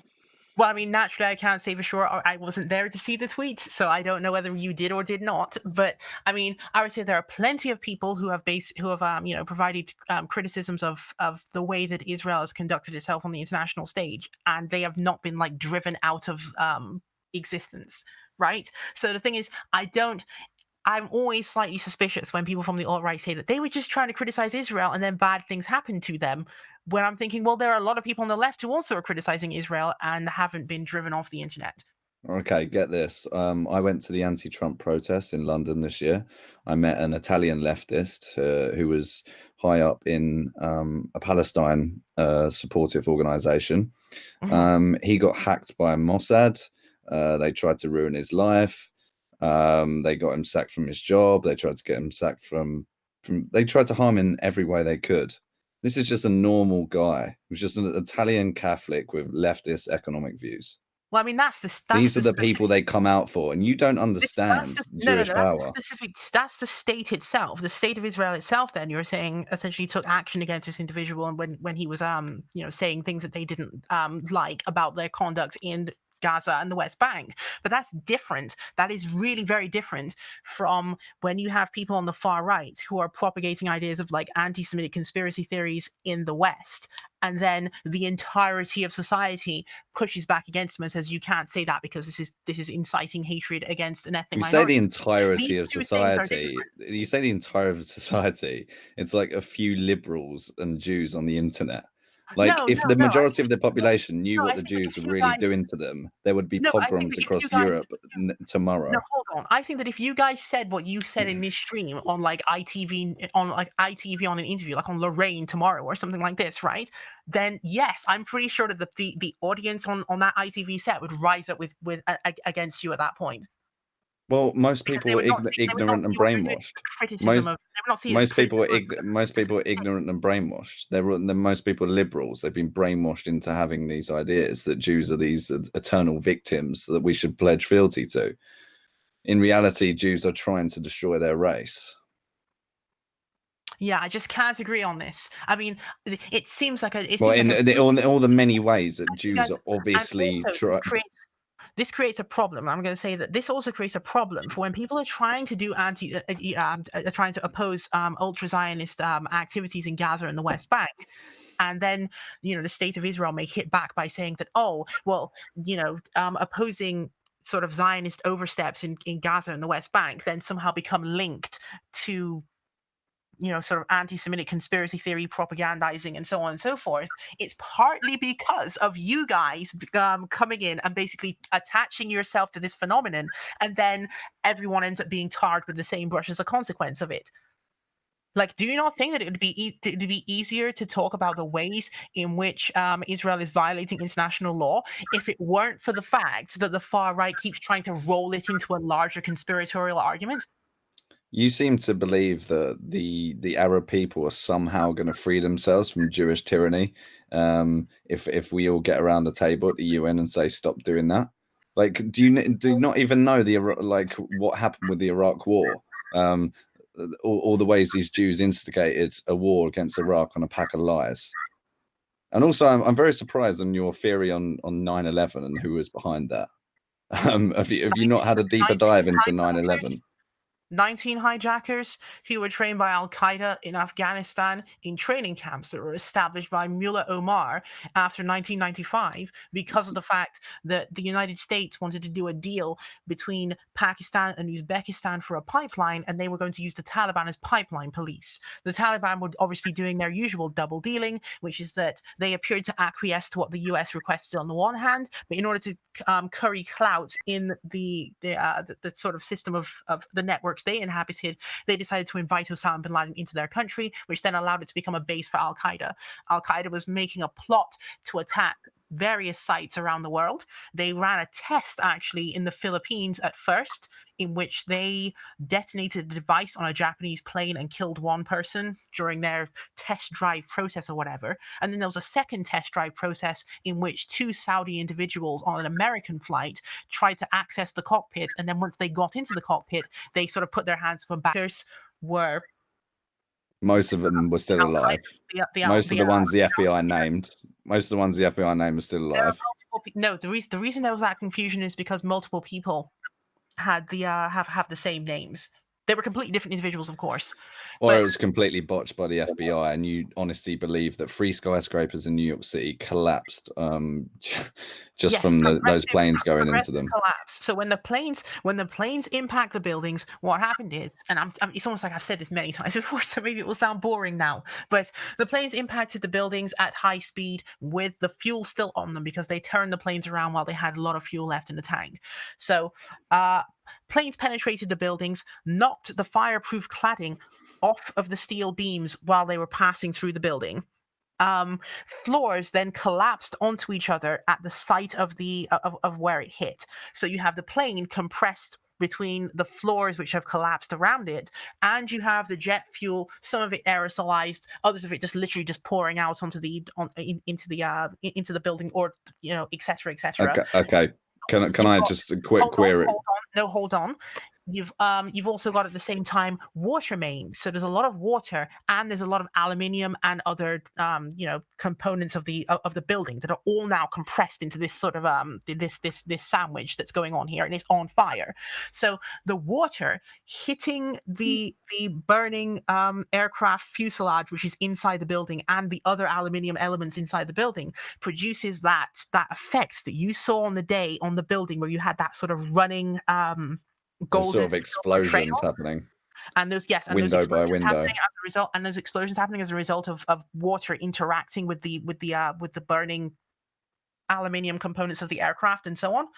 Then once you had a sufficient weakening of the beams because of the temperatures rising to the levels that they were, you then had a progressive floor collapse in which each floor landing onto another floor would then destabilize that one, and you have like all of the struts breaking, and so that's where you get that compression concertina looking effect where the building appears to just basically slide right downwards. This happened on the first building, and then on the second building you saw roughly the same effect happen. Building 7 was actually hit by some of the debris from these 2 collapsing buildings, and that also became unstable, which is why the fire departments then pulled away from Building 7 at that point. Building 7 then collapsed slightly sideways onto its own footprint as well, which then meant that 3 buildings at that point had collapsed. You believe that a skyscraper that had CIA financial information collapsed due to debris from these skyscrapers that basically clean self-destructed.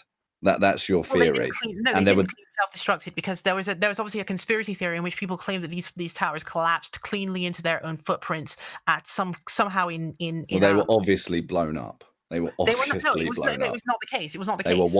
They were wired by Mossad agents. Oh my gosh, you actually believe this? And urban moving systems and dancing Israelis celebrated in view of the American public.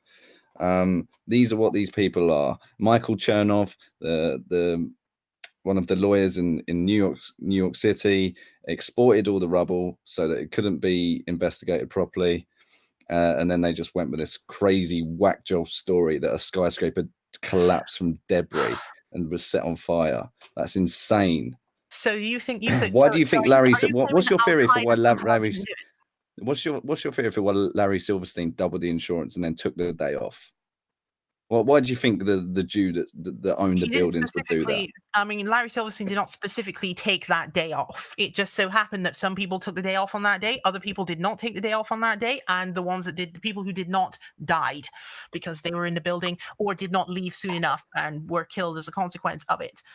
In terms of insurance, I don't know about the specific insurance details of the Twin Towers. But have you looked into any of the work of Ryan Dawson? Ryan Dawson date him for some reason, but no, I haven't actually looked at his stuff.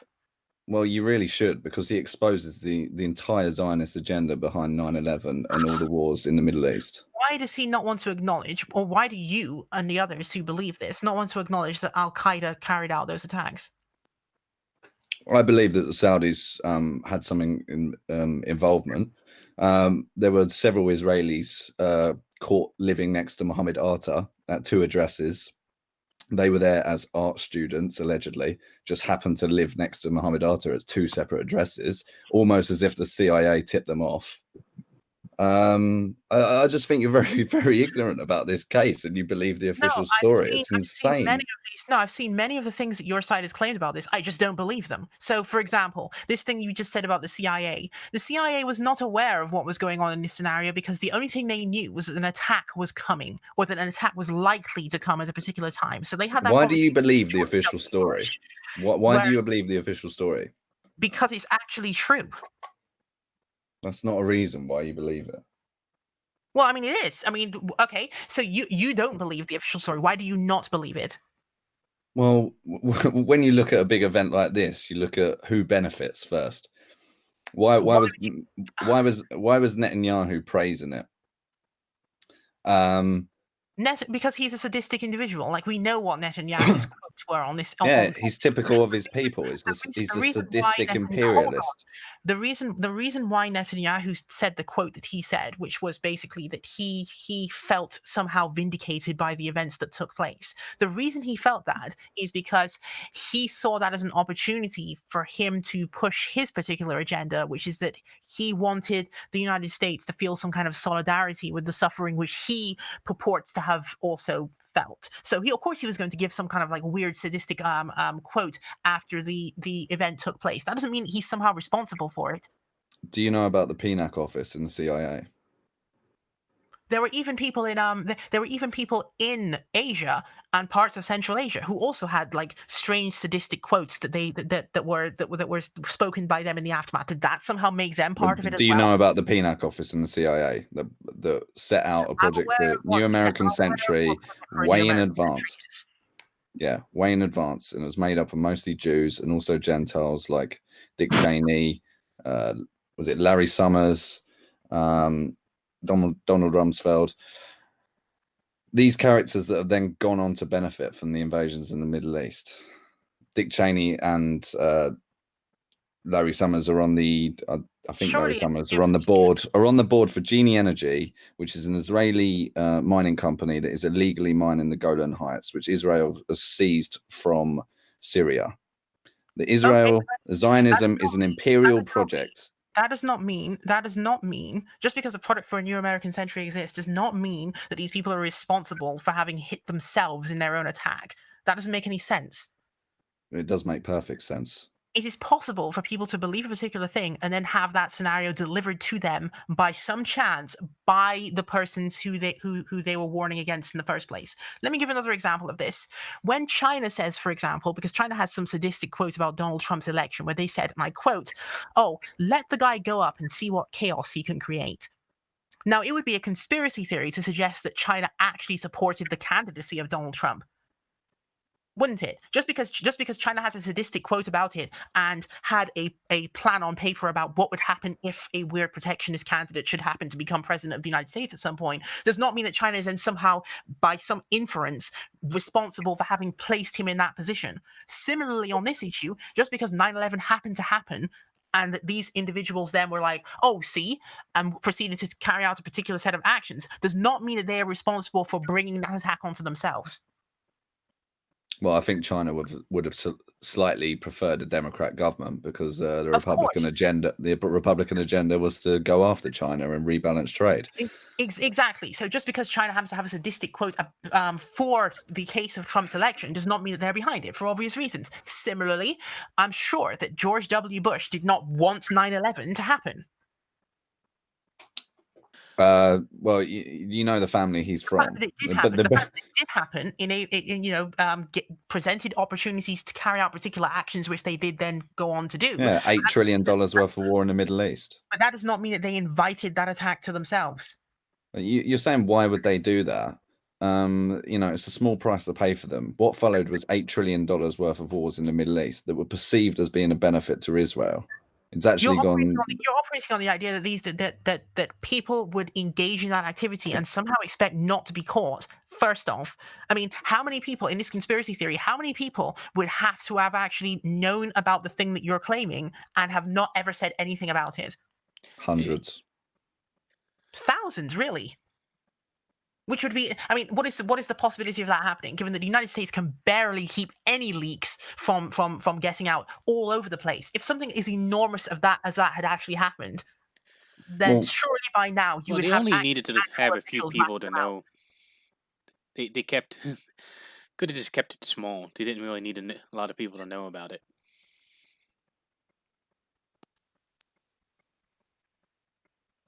I think that you would need to, if this conspiracy theory were true, you would need to have a lot of people aware of it so as not to get in the way of it. There are probably over 100,000 9/11 truthers. It doesn't make a damn bit of difference because the mass don't believe it. I just find it completely implausible that these events could have occurred in that way. These people are very brash. They know they control the media.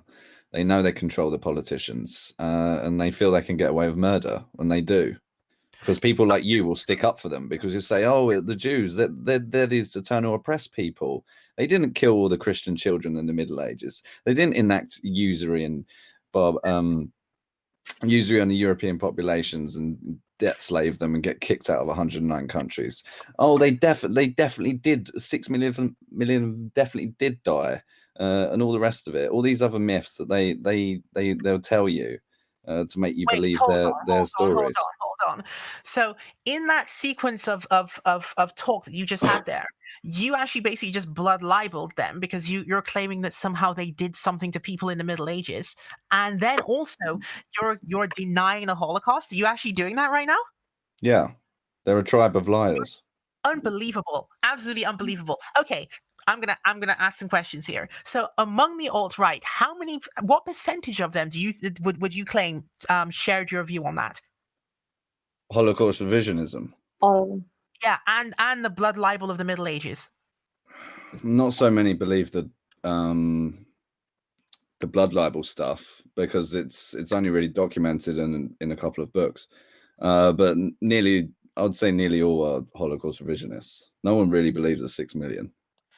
Well, I'll just point Wow. out that it really isn't just Europeans that had a hatred of Jewish subversion in their country. Wherever Jews have went, people have gotten this hatred towards them and started turning against them because of their behavior, pretty much. I mean, if you look at Morocco, when the Jews were kicked out of Spain, they went to Morocco. They ended up in a ghetto of themselves because after a program of Jews there, they had just walled them off in their own city. And you also have in Yemen, the king of Yemen ordered all the Jews expelled from that kingdom.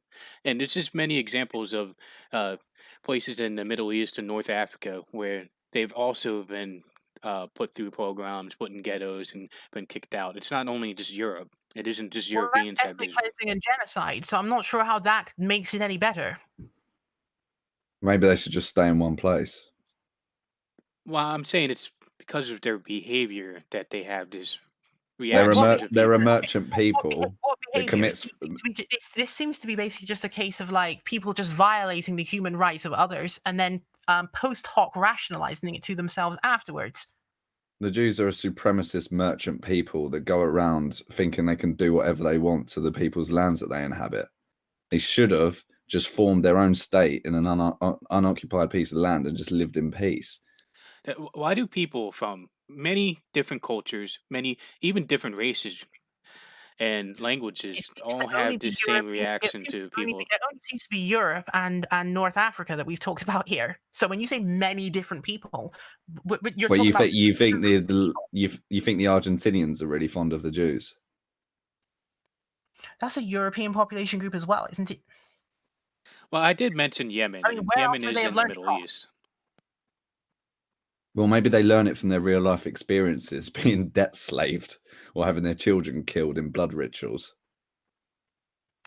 Which again is a blood libel because there is no actual proof that they did these things. Read Ariel Torov's book called The Satanic Ritual Sacrifice of the Jewish People. He himself was a Jew. He documented this stuff and agreed that it happened. Or he could have been a And he got fantasist who made it he up. got bullied. He's a medieval scholar that speaks many medieval languages. A very intelligent man. So He was do you bullied by his own medieval- people. He was do you believe that bullied by his own medieval- people to keep a medieval lid on it. so-called scholars who wrote these things, do you believe they're actually true? Sorry, what was your question? Do you believe that this so-called medieval scholar that you've cited, do you believe that what he wrote was really true? Yes. Why would you do... Unbelievable. Okay, so... He was a Jew himself. Why do you doubt him? Because there are sometimes people who will write fantastical things about their own population group that are not true. Like, for example, Lauren Chen, who is on Twitter all the time writing certain things, had a live stream in which she actually made allegations about things that Asian people are supposedly doing in white countries that she thinks are bad, and none of those things were true. Right, so that's just one example. Well, I can And you pick. give me just one example as well. Sometimes people have fantasists from among their own population group who write about non-existent Well, crimes. It's a completely referenced book. I mean, it's a very good book. I would suggest you read it. I don't know why you haven't exposed yourself to this sort of evidence, like the work of Brian Dawson or these books. I mean, the ADL have censored this particular book from Amazon, but you can still get it quite easily. You could go on Telegram and any of the alt-right channels will forward it to you, I'm sure. But you seem to have this thing against the alt-right without actually researching why we believe anything we believe. You probably That's not believe we're true like at all. jealous incels or something. That's what not true normally at what all. I get accused of being. I've investigated the alt-right quite a lot, so I'm not 100% surprised by the particular viewpoints that you all are bringing to me. The thing that's surprising about it is that you guys are like doing it literally in a Google Hangouts, like literally in the open. Like, obviously I'm gonna be like, why would you even say that? Well, I Well, can my give you. speech is legal. I can give you two most recent examples of stuff like this happening. There's the Damascus affair. It took place in the Ottoman Empire during the 1800s. Essentially, it was a blood libel, an accusation that they were kidnapping Christian and Muslim children and using them for child sacrifices, which ended up in a pogrom that the Ottomans had to stop. And then there was also the Jedi massacre also took place in the 1800s in the Ottoman Empire. It's very similar stuff that happens Have that you heard of happened in Chicago Europe in the Middle Ages 1955? also happened in the Ottoman Empire against the Jews as well. So I think it's more of their behavior, not as far as like people hating them, because people were very racially different in Damascus and Saudi Arabia, where Jeddah took place. I Yeah, just there think was, it's the case that people people make up things to post hoc justify their attacks against people, because other population groups have also been accused of like just random stuff that people will make up, and then once it takes off, you have people then consistently repeating the same lies about people over and over again, and then using them in order to justify xenophobic activity, which violates their human rights. why do you think I'm an anti-Semite? Why do you think I I don't came know. to these? I'm not capable of doing psychoanalysis on people. I don't even attempt to do so. I have no idea how you might have arrived at that position. Why do you think there are hundreds of thousands of young men online that all agree on these things?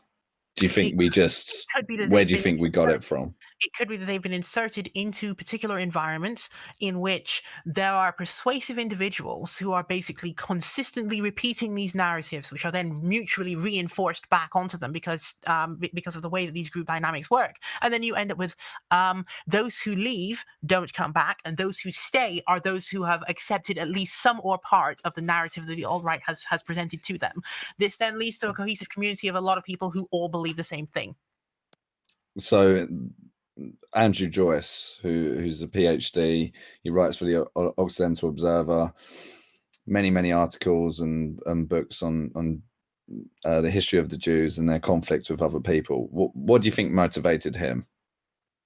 You think he's just some internet incel? I don't know. I can't say for sure, because it's one of those things where I can't look inside the minds of people to figure out why they would do something that they've done.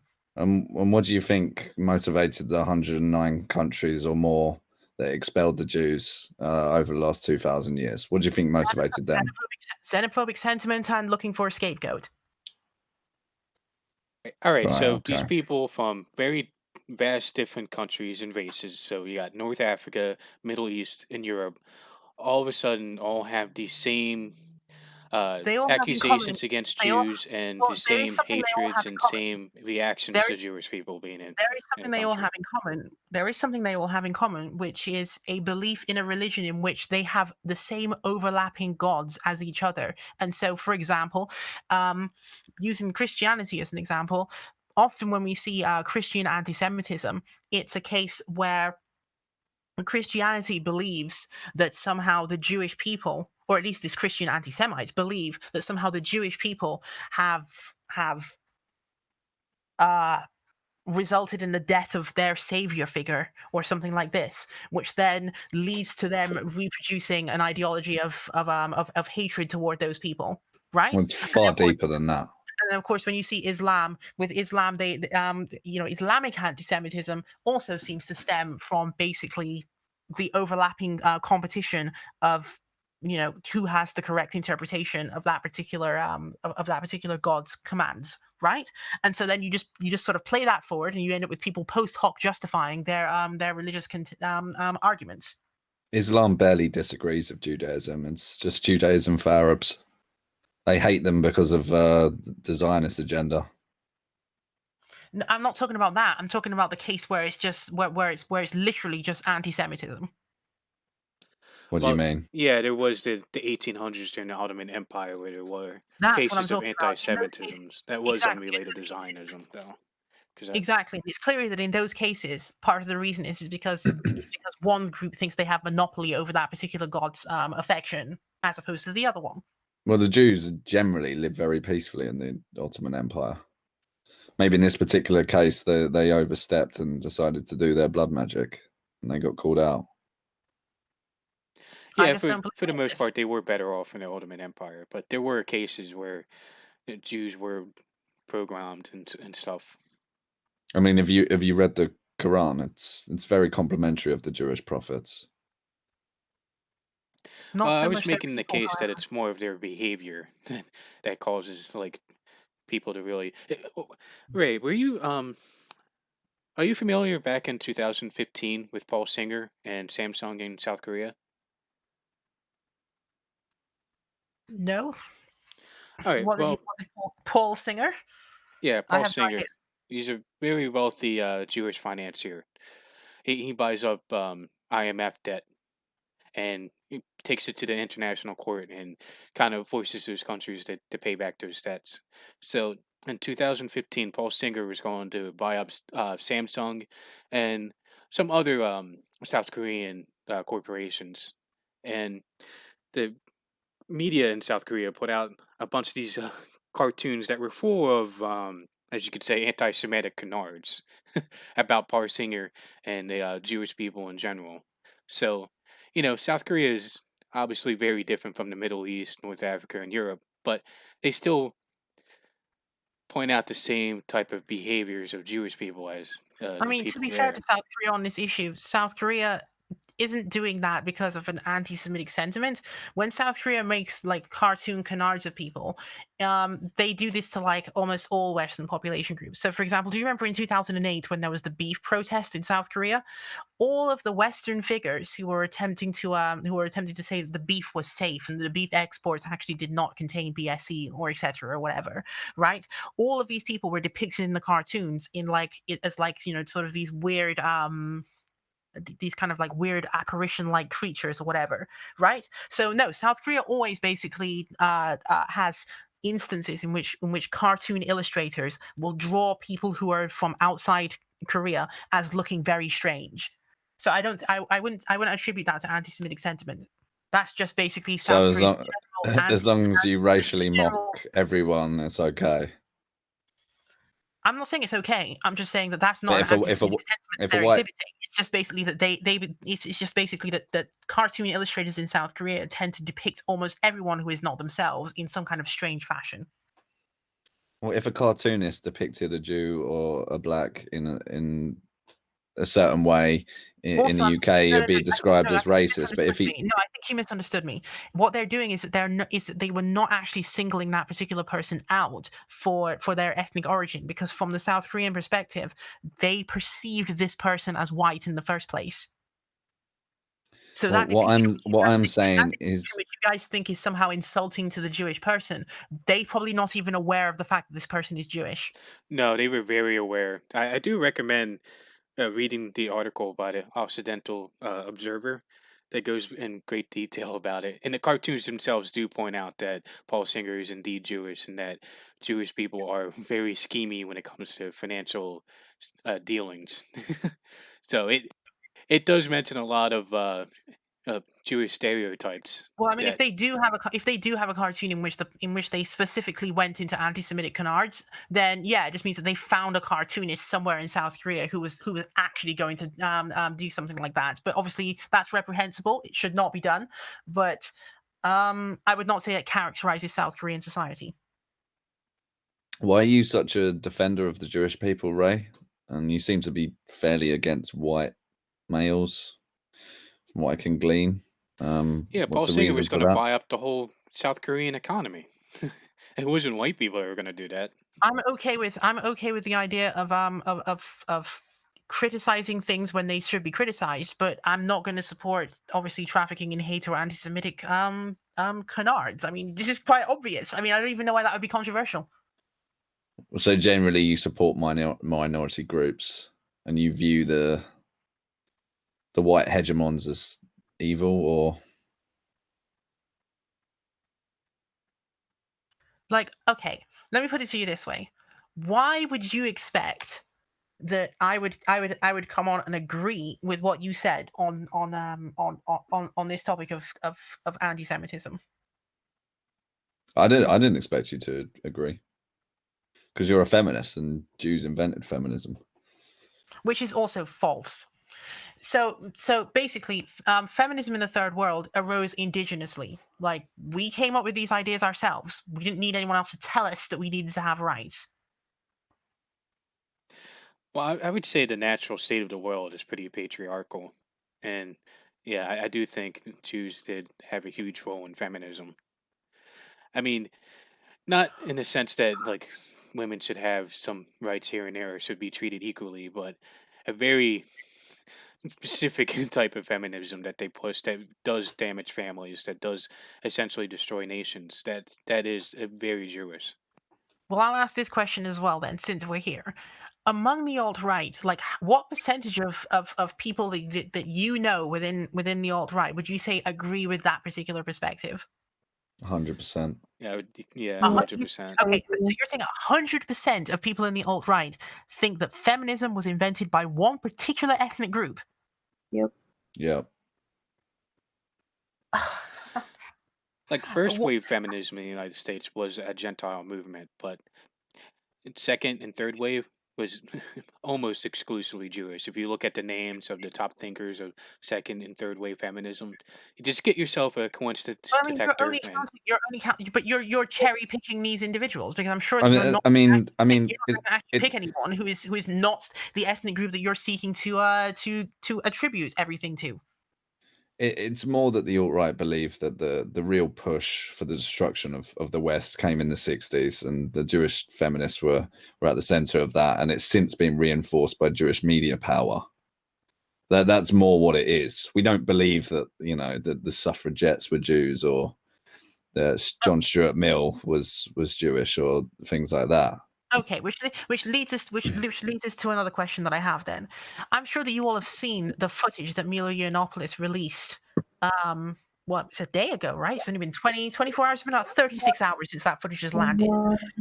In which Richard Spencer is seen behaving in a way that we had not seen on camera before or heard in audio before, where he comes in and he uses slurs against Jewish people, and he says that he thinks that there should be people looking up toward a face that looks like his, and he should be looking down at them. And he also brags that his ancestors enslaved the people who presently live in Charlottesville and the surrounding area, right? I mean, that's basically the gist of what he was getting at, except it was being yelled, obviously, and he had some slurs in between. So what did you guys think when you heard that audio? Well, I think it's true, a lot of what he said. He's very oriented on power, and he, as I believe, that the European people are currently enslaved by the liberal system, and the Jews running it, and we hope for a future where we're in control of our own destiny. Yeah, well, I mean, So I you obviously agree, don't agree with to be slavery. clear, And you agreed with his sentiment of supremacy in there, that he thinks that basically other people should be looking up to a face that looks like his? Well, I one day hope to look up to a white king or a white Führer. No, but he's talking about ethnic minority groups when he said that. No, he's talking about Jews. No, he was talking about everyone in Charlottesville. If he's talking about enslavement, he is in that case talking about ethnic minorities, specifically African Americans in that case. Richard is. Well, I mean, that's those people monument. those people that came out to destroy history and violently attack people that chose to defend their heritage, I hope they all What do. heritage is this? I hope they all do get enslaved. Okay, so what heritage is this that you're talking about? A heritage of enslaving others? The white 'Cause that's literally what Anglo-Saxon, the monument was the white about. Anglo-Saxon Protestant of the South, Protestant heritage of the South. Okay. You seem to believe the Jewish narrative that the South was just fighting for slavery. You don't seem to have a full understanding of the Civil War. No, they literally wrote it down. Sure, they got suckered in Fort Sumter, right? But they literally wrote down that their objective for fighting that war was to maintain the institution of slavery in the territories which they were under control of, in the Confederate States of America. It was to maintain their culture and their economic interest at the time. How are they maintaining their culture? This is something that I've asked the alt-right repeatedly, and I've never gotten a good answer on this. How were the individuals operating the Confederacy, quote, maintaining their culture during the course of that year and prior to that, if they were the ones who are responsible for deliberately purchasing the African slaves, which they then took and brought into a country that didn't even belong to them, that they invaded in the first place? Not everybody in the South was a slave owner.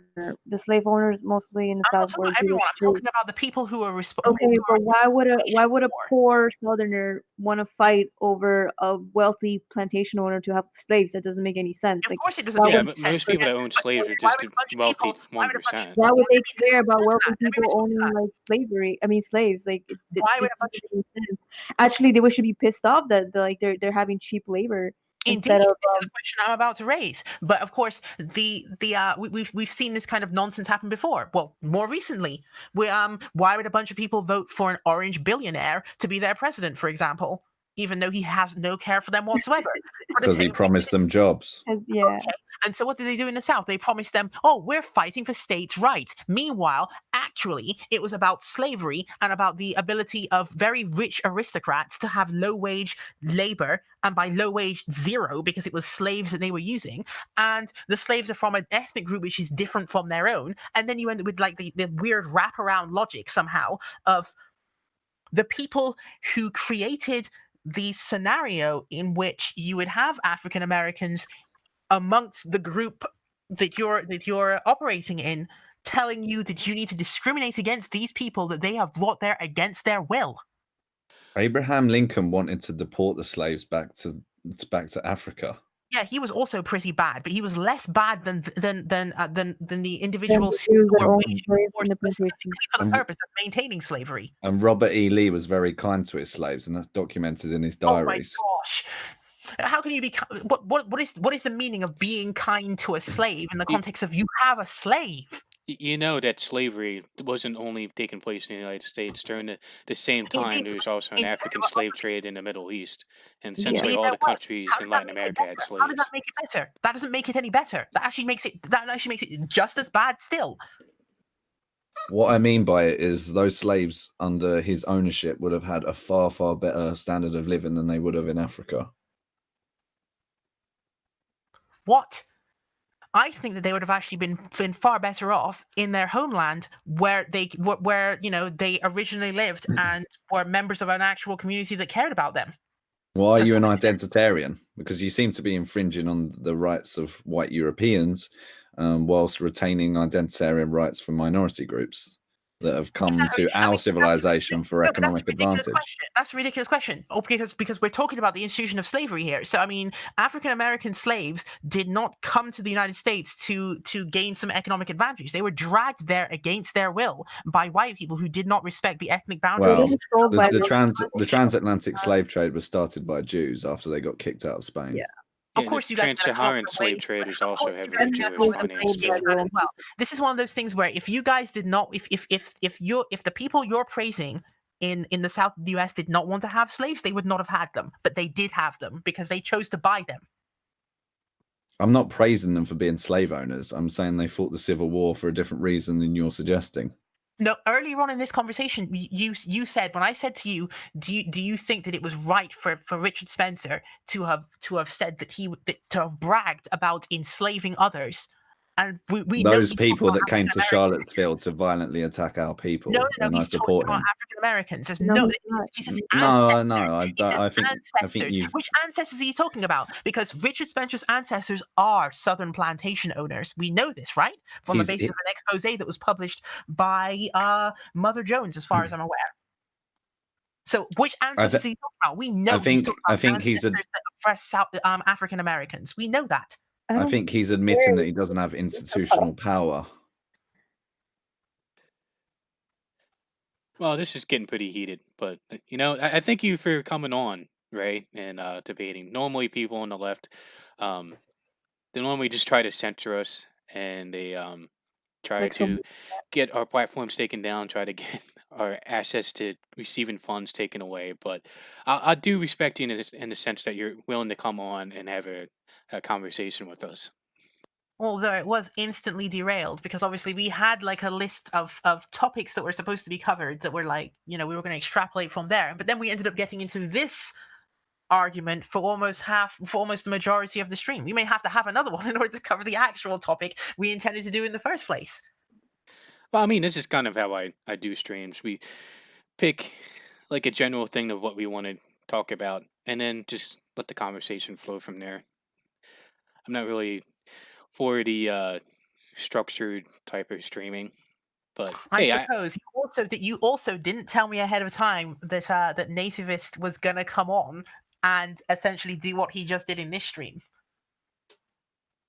oh no, I had it all everybody in a group chat in Twitter, and I did mention Yeah, nativist, and then but he didn't literally say he was going to come on and basically push anti-Semitic conspiracy theories and then dare me to deny them, which obviously I'm going to deny them. well, I Okay. guess you haven't listened to my Well, show because we talk about Jewish power all the time, Yeah. more than anything else. I think we got onto those topics because we're talking about the week's news. And they're always at the center of the news.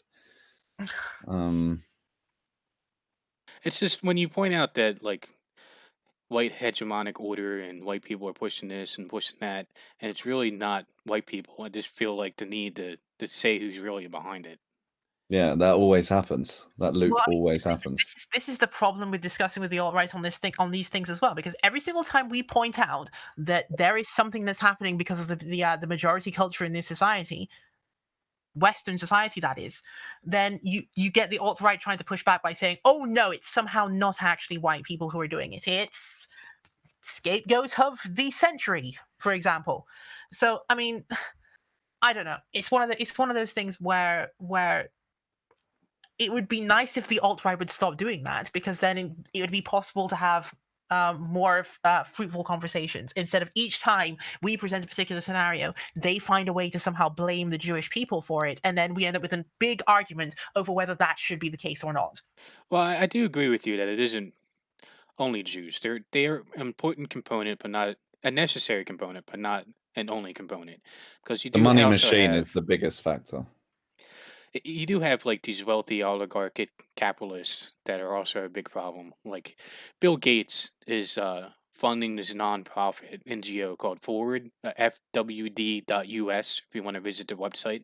And it's essentially pushing for eliminating caps to H-1B1 visas, to investor visas, essentially just open borders. And it's also incentivizing people to just be letting out of jail. He just wants essentially criminals let out of prison and just roam the streets in the United States. And Bill Gates also like giving free vaccines to Africa, and that's Wait, why gonna would that be be. a bad thing? I'm sorry. Why would free vaccines for people in Africa be a bad thing? Well, because it's going to be very destructive for Africa in the long term. They're not becoming self-sufficient. It's going to end up in a Malthusian collapse of having a massive population boom that is completely unsustainable for them. But I think they want a massive population no, boom because because they want to what spread you're doing is Africans what you're everywhere. doing is just improving the health. Because if you don't have vaccines for common illnesses, that doesn't make people just not appear. People will still exist. They'll just be very ill, which would actually be worse than it would actually be quite a bit worse than them being healthy, obviously. So I mean, if you want to prevent the economic and ecological damages of overpopulation, then what you would do is you would simply promote women's rights in those regions, and you would allow people to access contraception. I don't see why withdrawing vaccines Well, they are doing that. would be a strategy. Exactly. So what you would want to do is you'd want to grant people access to contraception by introducing them to this concept, improving women's rights, and providing the appropriate health care. Yeah, well, I think that would Like be much taking away better off vaccines than is like not gonna- taking away giving free vaccines is not going to vaccines somehow and result food aid in that Bill Gates is ecological. doing. Say again. I would say that's a much better approach than just giving free vaccines and food aid that No, Bill but I mean Gates is that doing. already.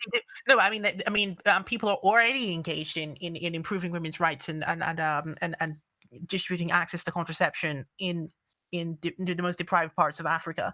It's just that you also should couple that with the basic health care that comes with vaccinations and other health services, right? I don't see why anyone should withdraw that.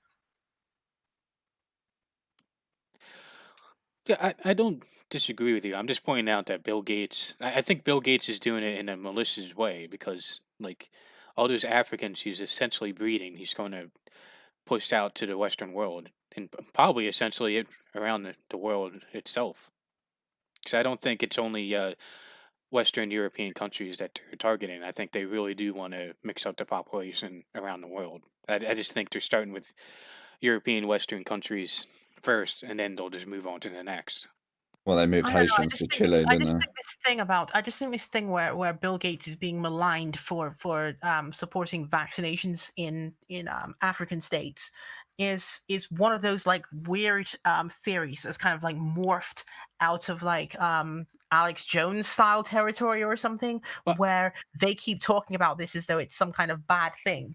well, When how does Bill I Gates mean, treat his there's. I workers mean, if he's how? very, such a good-hearted person? How does he treat his workers in the United I mean, States how at did he Microsoft? treat his workers at Microsoft? Because I mean, technically, he no longer runs that company. But the way that Microsoft presently treats, I mean, I have it literally retweeted onto my timeline right now. But they're running a trial right now in Japan called the 4-day work week, in which everyone has to go to work, but only for 4 days.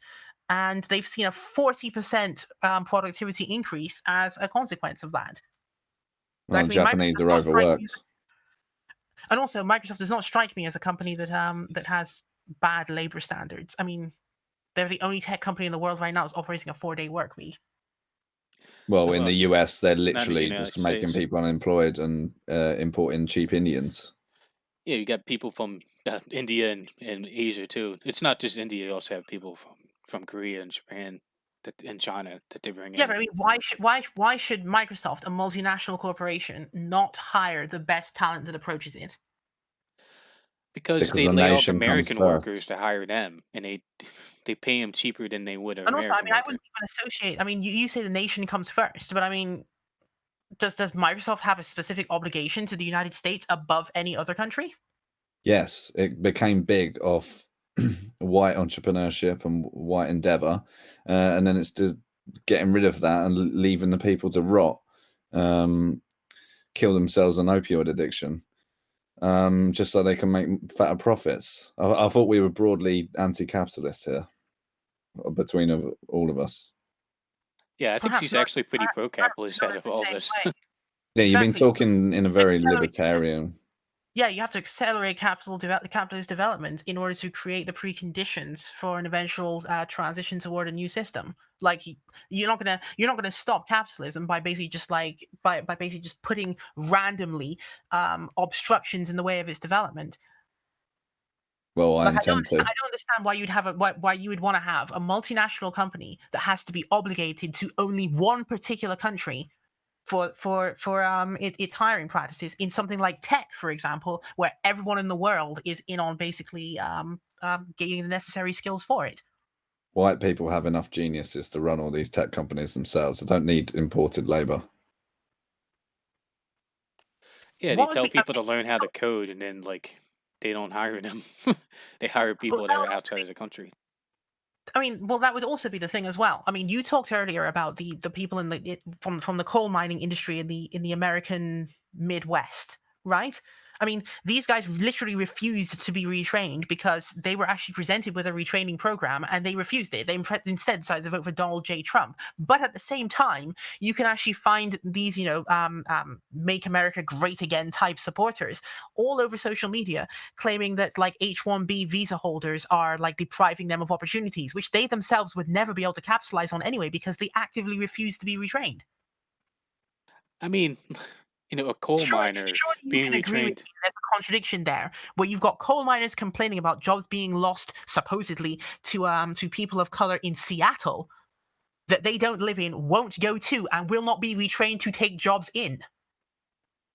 So you're assuming that the system allocates perfectly foreign labor to fill gaps rather than displacing millions of white people that are now dying from opioid addiction, foisted upon them by the Jewish Sackler family, just like the Jewish Sassoon family foisted upon opium to the Chinese.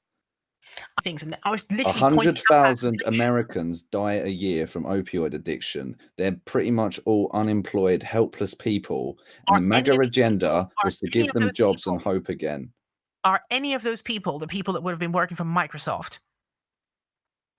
Maybe some of them. Right? What? So you're an IQ classist? You're an IQ classist. You think only the intelligent deserve to survive, and all the No, people of my no, shared racial group can go and it's the other rot way on a around. heap. What I'm saying is that these people actively chose not to be retrained for the purpose of taking those particular jobs. Yet That's now just one specific scapegoat example. H-1B visa holders, even though they aren't even in the same league of competition because they're not actually competing for the same jobs.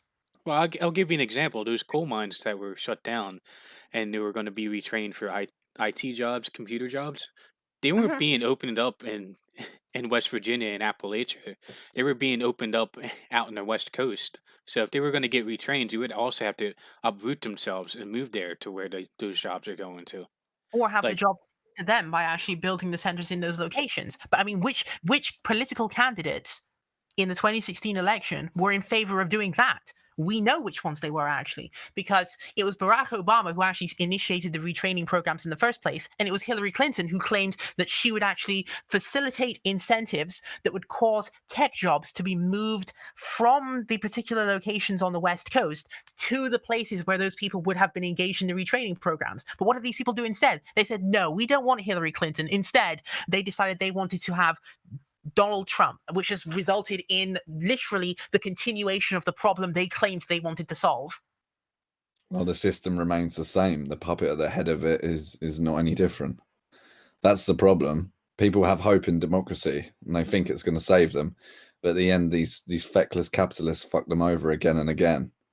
Well, I mean, the point that I'm pointing out here is that if those people in Appalachia and in the other parts of the American Midwest who supposedly say that they would have done retraining were it not for insert number of factors here, if they had really wanted to do that and they had voted in accordance with that, they would have voted for Hillary Clinton then, wouldn't they?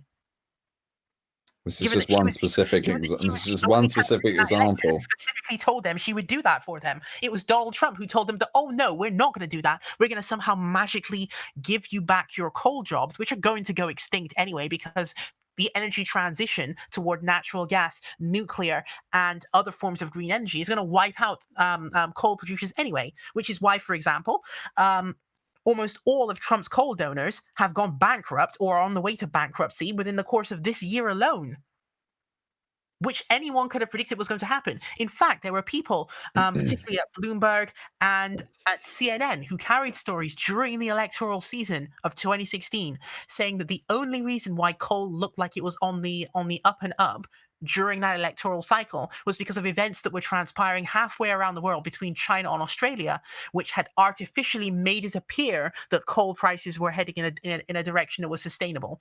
Everyone could see on the forecast, however, that eventually this was going to plow itself into the ground and everyone would be in huge trouble. But what did Trump supporters do? What did the alt-right do in response to that? I mean, I talked to people at the time who were like supposedly like alt-right something or the other, and I explained to them, this coal thing is going to fizzle out almost within 2 to 3 years after this election.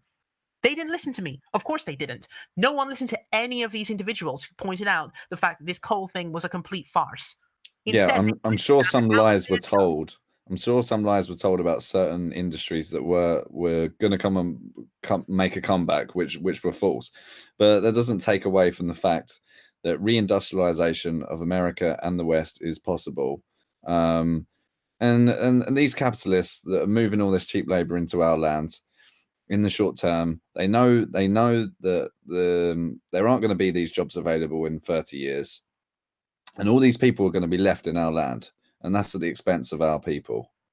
And a lot of my thinking is preparing for the future. In 30 years, I think the economy is going to look completely different, and we're going to have. We need a society that's hegemonic, has a similar culture, and we don't have all these racial conflicts.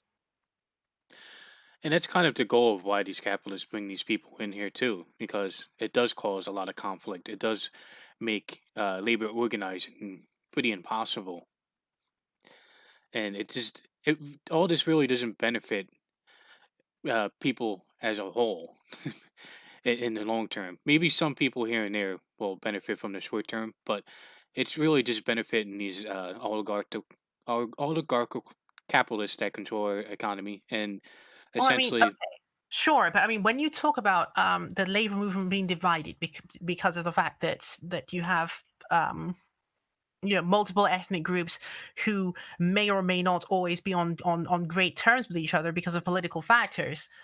When you say that, you're not taking into account the fact that part of the reason that this occurs is because there is a group of people who consistently vote rightward every single time they've been given the opportunity to do so. And particularly in the context of the United States, this has resulted in complete dissolution of a lot of the union activism that could actually be existing. Like, these people who voted for Donald Trump, for example, perhaps there's a number of them who perhaps might be union members or something, but overall, most of the people who supported Donald Trump seem not to care about union politics whatsoever. Or maybe they cared about the Supreme Court nomination. Maybe they didn't want babies cut out the womb at 9 months. Maybe they voted for Republican on a number of issues. So in other words, they prioritize a whole lot of other like pet issues that they have over their own economic survival consistently. We actually saw this happen in Kentucky as well. Kentucky is almost like a test case for this, where in the run-up to 2016, there was obviously electoral activity that happened there, and people had a choice between a Democratic candidate who had said positive things about LGBT people and who was supporting the program called Connect, which was providing the fruits of the Affordable Care Act to the people of Kentucky, most of whom in the particular group of people who you will soon find out voted in the wrong direction were dependent on, right? They were all using the system. So these guys are given the opportunity to vote for that individual and have him return to office and continue to develop that service for them, or to vote for someone named Matt Bevin who would abolish the entire thing. Well, So the issue is they voted for Matt Bevin. They voted for Matt Bevin to spite LGBT people who they had never seen or met, and despite Planned Parenthood, which they'd probably never interacted with either. And in doing so, they essentially all lost their health insurance. And then it emerged, because the figures were hilarious. It was something like the 67% of people in Kentucky who voted for the Republican now have to reckon with the 70-something% of people in that same state who are reliant on the healthcare system they just voted to abolish.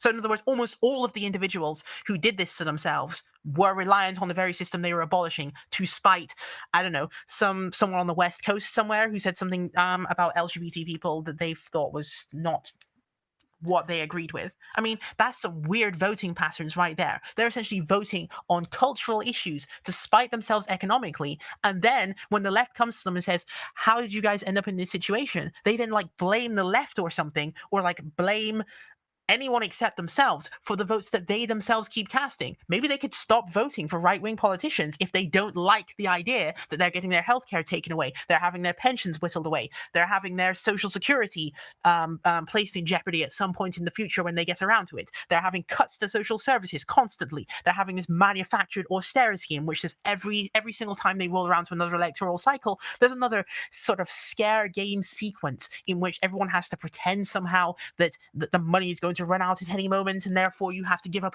all of your social services. You've got cuts to basic things like libraries. You've got in Flint, for example.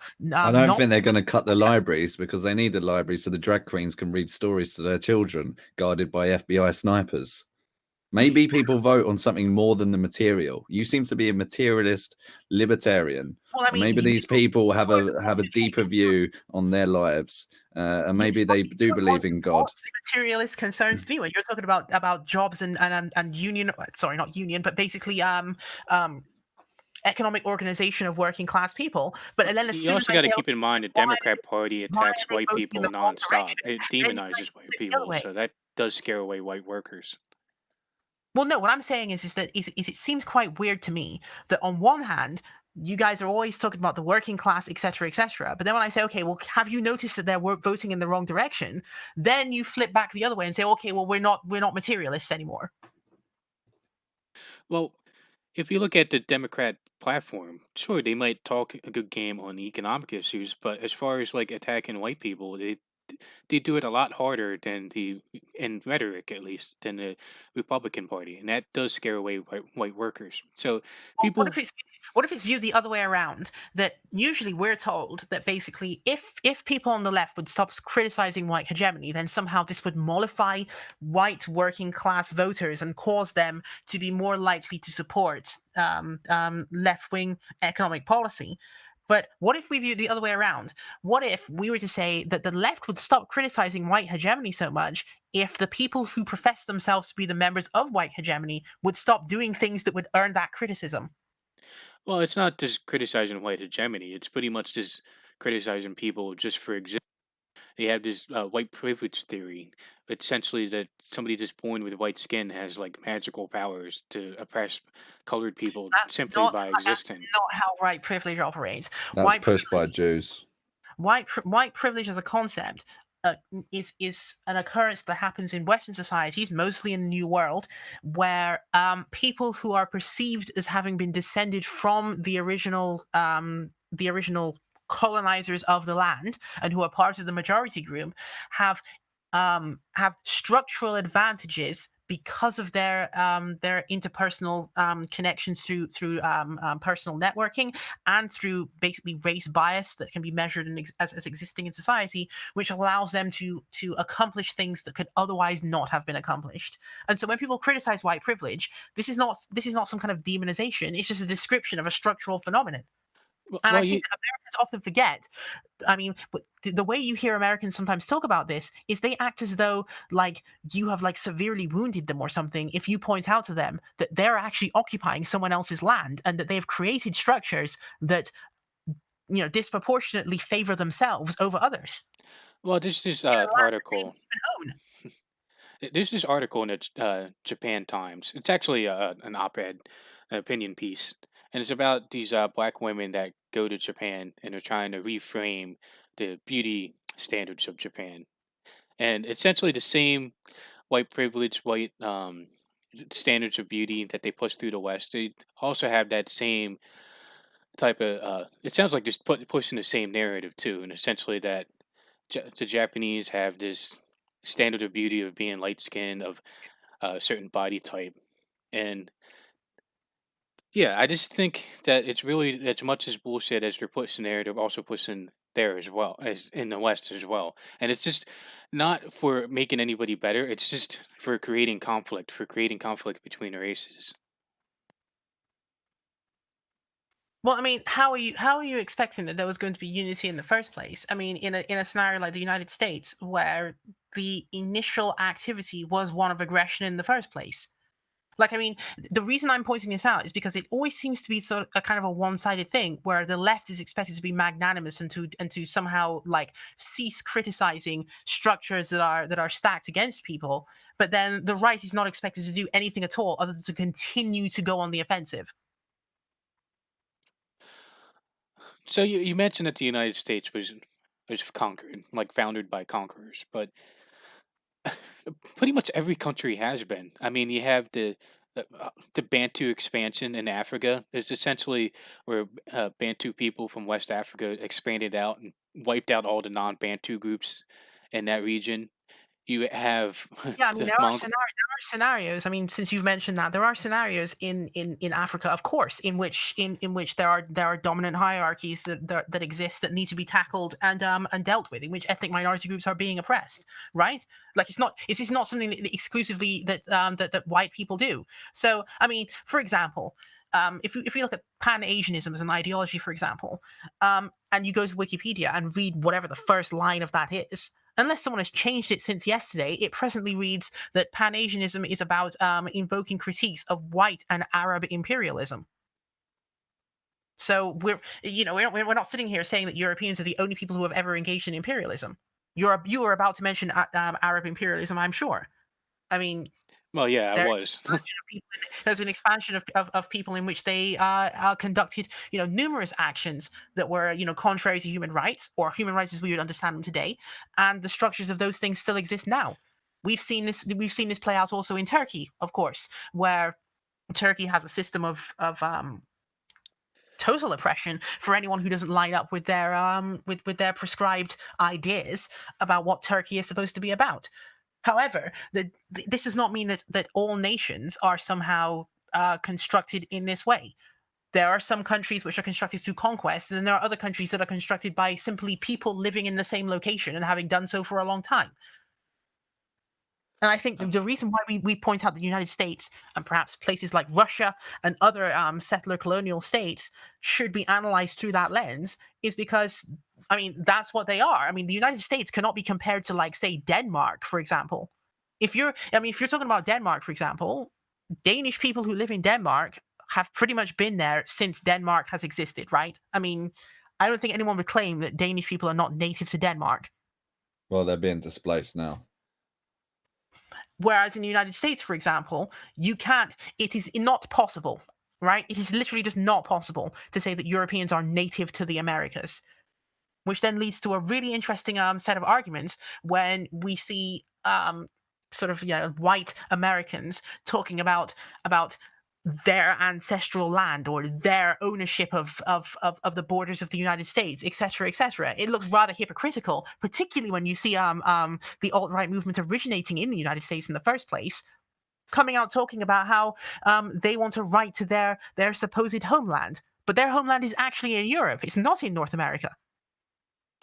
Well, the Native Americans in North America were given reservations, were given land, so they did try to do right by them. Those reservations are pretty No. much The reservations were not an attempt to do right. The reservations were basically them settler colonialists pushing these people into the tight constrictures that they did not consent to be sent to. There were no Native Americans who consented to be sent to a reservation and to be enclosed by those boundaries. I mean, if we look at the scenario of Crazy Horse, for example, Crazy Horse and the other ones who are around him, right? None of these people were consenting to anything that happened. I mean, the wars that they fought were specifically because they did not want to be sent to a reservation. well the different Native American groups and because the white Americans had in fact betrayed them and gone back on the treaties. The Native American groups were warring with each other before the Europeans even came here, and the reservations were a way of separating those groups. So, like, you have That's a post-hoc rationalization, because I don't think the Europeans cared about whether there was wars going on prior to their arrival when they showed up. Like, I don't think they showed up and were like, oh, yes, you know what we're going to do? We're just going to separate people out to make sure that the war doesn't happen anymore. That's literally not what they were doing. In general, though, do you think European imperialism was a net good for human civilization? No. Okay. So you think the Europeans taking resource from Africa and developing all these brilliant inventions when the Africans never got further than a mud hut? You think that's bad for civilization? Global development could have happened without Europeans needing to actually imperialize, enslave, or destroy other civilizations in the process. Like, so if the Europeans it was not necessary to employ to employ slavery in order to develop capitalism, yet they chose to do so. It was not necessary for the destruction of countless ethnic groups in order to facilitate resource extraction, yet some European population groups chose to do so. It was not necessary for people like Cortez or for any of the other Spanish explorers to engage in mass slaughters across the zones they inhabited simply for the purpose of extracting metals, yet they chose to do so. You mean measles? Well, how does a European communicate with a barbarian tribe and say that we want to mine this land without you throwing spears at us? Because we want the resources. In some cases, they were literally given the ability to do so, and then betrayed the people who had given them that ability. I mean, and also Christopher Columbus was not some kind of like innocent explorer when he showed up on Hispaniola either. When he landed on that strip of land, people approached him and did not try to fight him. And he took that as a sign of their weakness and grabbed the woman by the neck and sought to enslave her. That was his first action when he set foot on Hispaniola, was to try to find someone to enslave. So no, I would not say that any of this was a good thing. I mean, did it really work out for the Spanish in the end anyway? Because most of them are mixed race now. Well, no, I mean, you have stratified societies in South America in which you have white Hispanics in positions of relative authority over everyone else. I mean, someone mentioned Argentina earlier. I mean, can anyone look at Argentina and not think that that was an outcome of Spanish, well, European colonization, because it's not uniquely Spanish in that case? Well, there Well, were hardly it's any natives it's in Jews ruling Argentina. Italians. It's Jews ruling Italians ruling Native Americans now.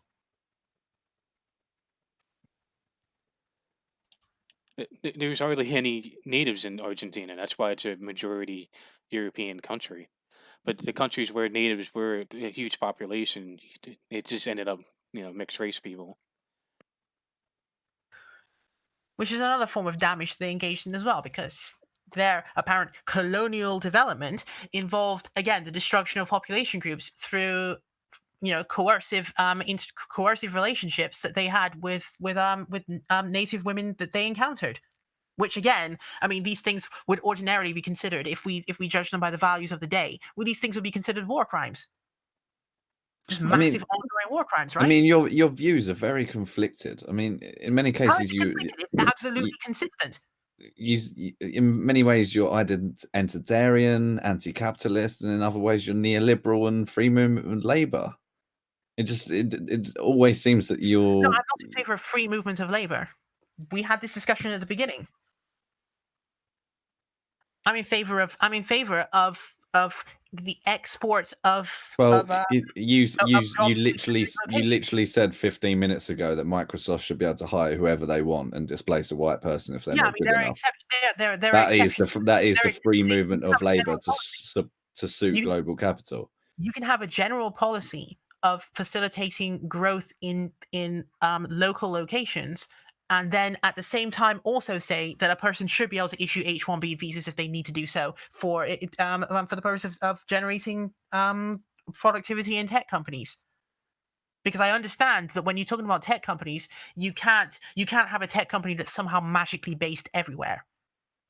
So in those kind of instances, then yeah, I guess if you want the high-ranking professionals from multiple countries, then you have no choice but in those cases to have something called an H-1B visa.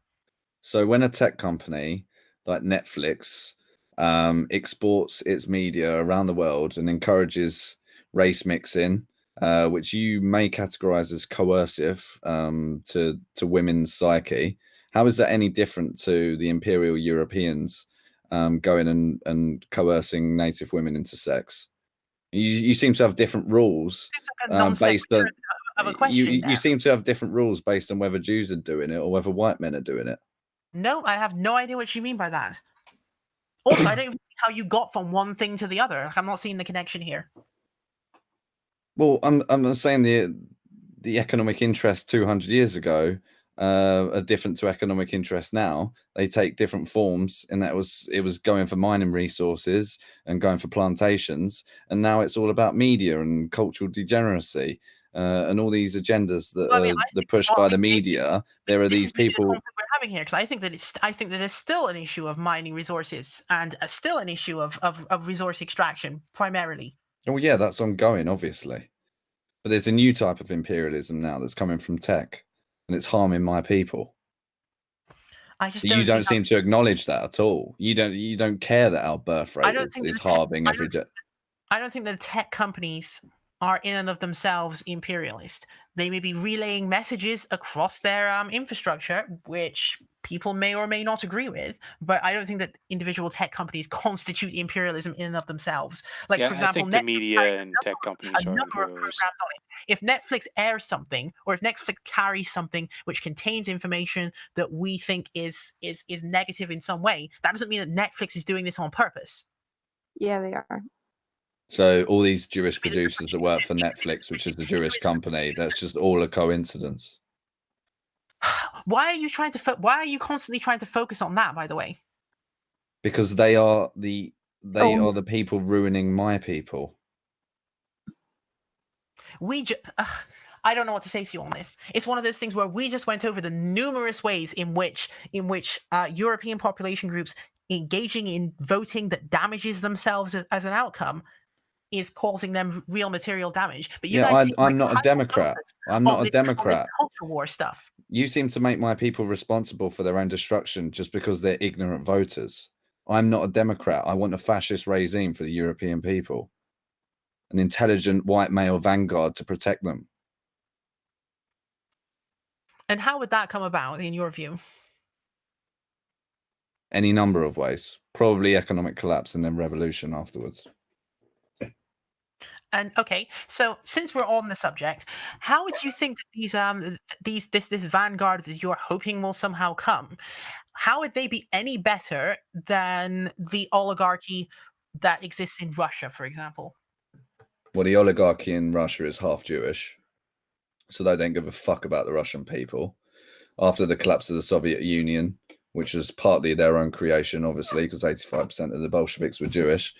After the collapse of the Soviet Union, all these oligarchs completely took control of all the industrial output of Russia, and then started exporting all that wealth as fast as they could into the banks of the city of London, into Cyprus, into Israel, all these places. And this is what these people do. They just pillage nations. They go around the world, the merchants that they are, without any regard for the people they slaughter along the way. So you don't. Okay, so in your conception, you would believe then that a native vanguard would stick up for its native people. Yes, I do believe that. Because the Jewish oligarchs certainly do. They're not cheap when it comes to Jewish interest. They stand up for By your Jewish own people. logic, then, how did the United States become a scenario in which you have a set of oligarchs who are white people, for example, Donald J. Trump being one of them himself, and yet the scenario did not play out how you all claimed that it would? Well, Donald Trump, he was a New Yorker, so he was always around Jews. His family is married into Jews. He's not going to turn against the Jews just because he did a few dog whistles to get elected. And the Koch brothers are just libertarian ideologues that are willing to betray their own people for their worldview. Okay, and which person, in terms of like when the campaign was going on, which side did you support in 2016? Trump. What? So mainly for the Supreme Court. Well, Hillary was promised in war with Russia and more interventions in the Middle East. The problem here, right? That you've just said all of these things, all of which I don't actually agree with anyway. But I'm just saying, just for the sake of argument, you just said all of those things about Donald Trump. And then when I asked you which side you supported, you still came out and told me that you supported Donald Trump. He was the least bad option, obviously. Republican Supreme Court nomination. Hillary Clinton promised war with Russia in a fucking election debate. She has a Jewish grandchild herself. She's best friends with George Soros. Yeah, I just think that through the entire course of this conversation, all of the things that you guys have professed to care about are the things that basically Republicans score 0 on in the test. Well, they elected Brett Kavanaugh, despite the best efforts of the Jews to stop him being elected. Yeah, he turned out to. What is the significance of Brett Kavanaugh to you guys? Well, it makes the Supreme Court more Republican. Yeah, how is that helpful to you, though? It's supposed to be more socially conservative. Yeah. So literally, it's the cultural conservative element that you guys wanted in there. There was no other reason. Yes. So if he proceeds to then come in there, because we know what he's going to do, actually, because we've seen the positions he has held in the past, particularly on healthcare and on other issues as well. So when he comes in there and basically disembowels whatever healthcare system someone decides to set up in the future, are you guys basically okay with that as some kind of like compromise that you'd be making? That basically the cultural thing is more important than the economic prosperity? Because that's what they're going to do. Like, Brett Kavanaugh is not going to come in there and stand up for workers' rights. I'm sure you guys know this, right? I think he will stand against affirmative action. He will stand against babies being cut out of the womb at 9 months and all the other disgusting things that Jews are pushing for in America. The thing I also wanted to ask you guys about was the abortion thing, because this is the 5th time that you've mentioned it. I haven't actually talked about it yet. On this abortion thing, and I don't plan to like make this a whole big debate, because there's no way I'm going to be able to convince you on this anyway. But on the abortion thing, do you not see a contradiction between your opposition to like the civil rights of ethnic minority groups, for example, and then on the other hand, you suddenly express a desire to prevent abortions from happening because you believe in the sanctity of life for all human beings. These things seem to clash with each other, and I find this consistently happening on the alt-right and on the right in general, where basically you look at the abortion statistics as they presently exist in the US, and then you look at the statements being made by people who claim they don't care about people from ethnic minority groups, but then they ascribe personhood to the fetuses of the people from those very same ethnic minority groups that they profess not to care about, and then they desire to protect them. How does this make sense? Well, I mean, I'm not for taking away rights from anybody. It's essentially just guaranteed white rights to white people that are essentially just being uh, taken away, and for not even for the helping of other races. Because when affirmative action is put in place to put black people in universities, it's not to help them; it's to keep white people out. They're there to fill up seats, and a lot of those black people ended up dropping out. I mean, they should be at a different university to fit their level. That they had. No, but I was talking about abortion specifically. Like, why are you all against abortion when you know what the abortion statistics look like and you profess to not want population overexpansion? I want non-natives to be deported back to their homelands. In answer to your question. But you don't want to have people who are ethnic minority groups. I think you're getting at that blacks do the most abortions, so I should be in control their own reproductive processes. Like, why would you support deportation for a person of an ethnic minority of an ethnic minority group, but then suddenly also because they're a threat to my people. But then also deny that person the ability to control their own reproduction. Like, why is it that you confer rights in one place, but then yank them away in the other? It's almost as though, and someone can correct me if I'm wrong, it's almost as though you don't like them and don't respect them and don't want them to be anywhere near you, but at the same time, you also want to make sure that while they're on the way out, you're kicking their women in the teeth as well, because you don't want to have the ability to control their own reproduction. They can do what they want in their own homeland regarding their reproduction. Well, I don't want them to undermine my own people, so I want them to be deported.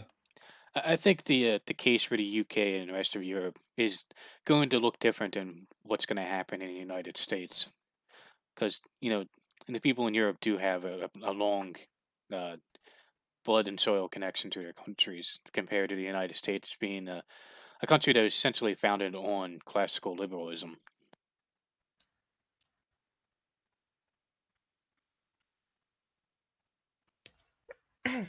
Well, I mean, let me put it this way. You guys have not done the greatest PR that you've ever done today, because I think you guys have done something that's quite unique among people on the right that I've talked to before, where rather than avoiding the scenarios that I create for you, you all just sort of boldly walk right into them. So, like, if I say, for example, I'm not a liberal. I'm not a liberal. I don't need to tread around your liberal games. Well, I mean, technically, I am not a liberal either, but it's one of those things where you guys do not seem to be shy from appearing like what you actually are. That's what it seems to be. And so I'm a pro-European, and I find salvation for my people in fascism. That's as simple as it is. Yeah, I don't think he's talking about literally genociding anybody that's like non-white British in the UK, if that's what you're getting at. Well, I mean, if he's talking about that's that, kind of, if he's saying that everyone who is not European should be deported, then that would be a form of ethnic cleansing. I mean, what's happening to the UK is a form of ethnic cleansing. Essentially, what's happened to the whole of Europe is ethnic cleansing by the UN definition. We've been chosen for destruction. You all say that, but right now statistics show that Europe, if you take the European Union as a whole, it's 97% European.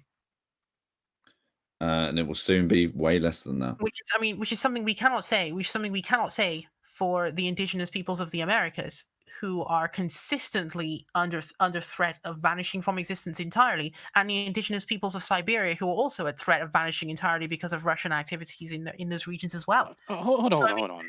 Central America is majority native. It's Say majority again? indigenous people in Central America, and they're coming. Yeah, there's native people around. There's some countries in Latin America are majority native.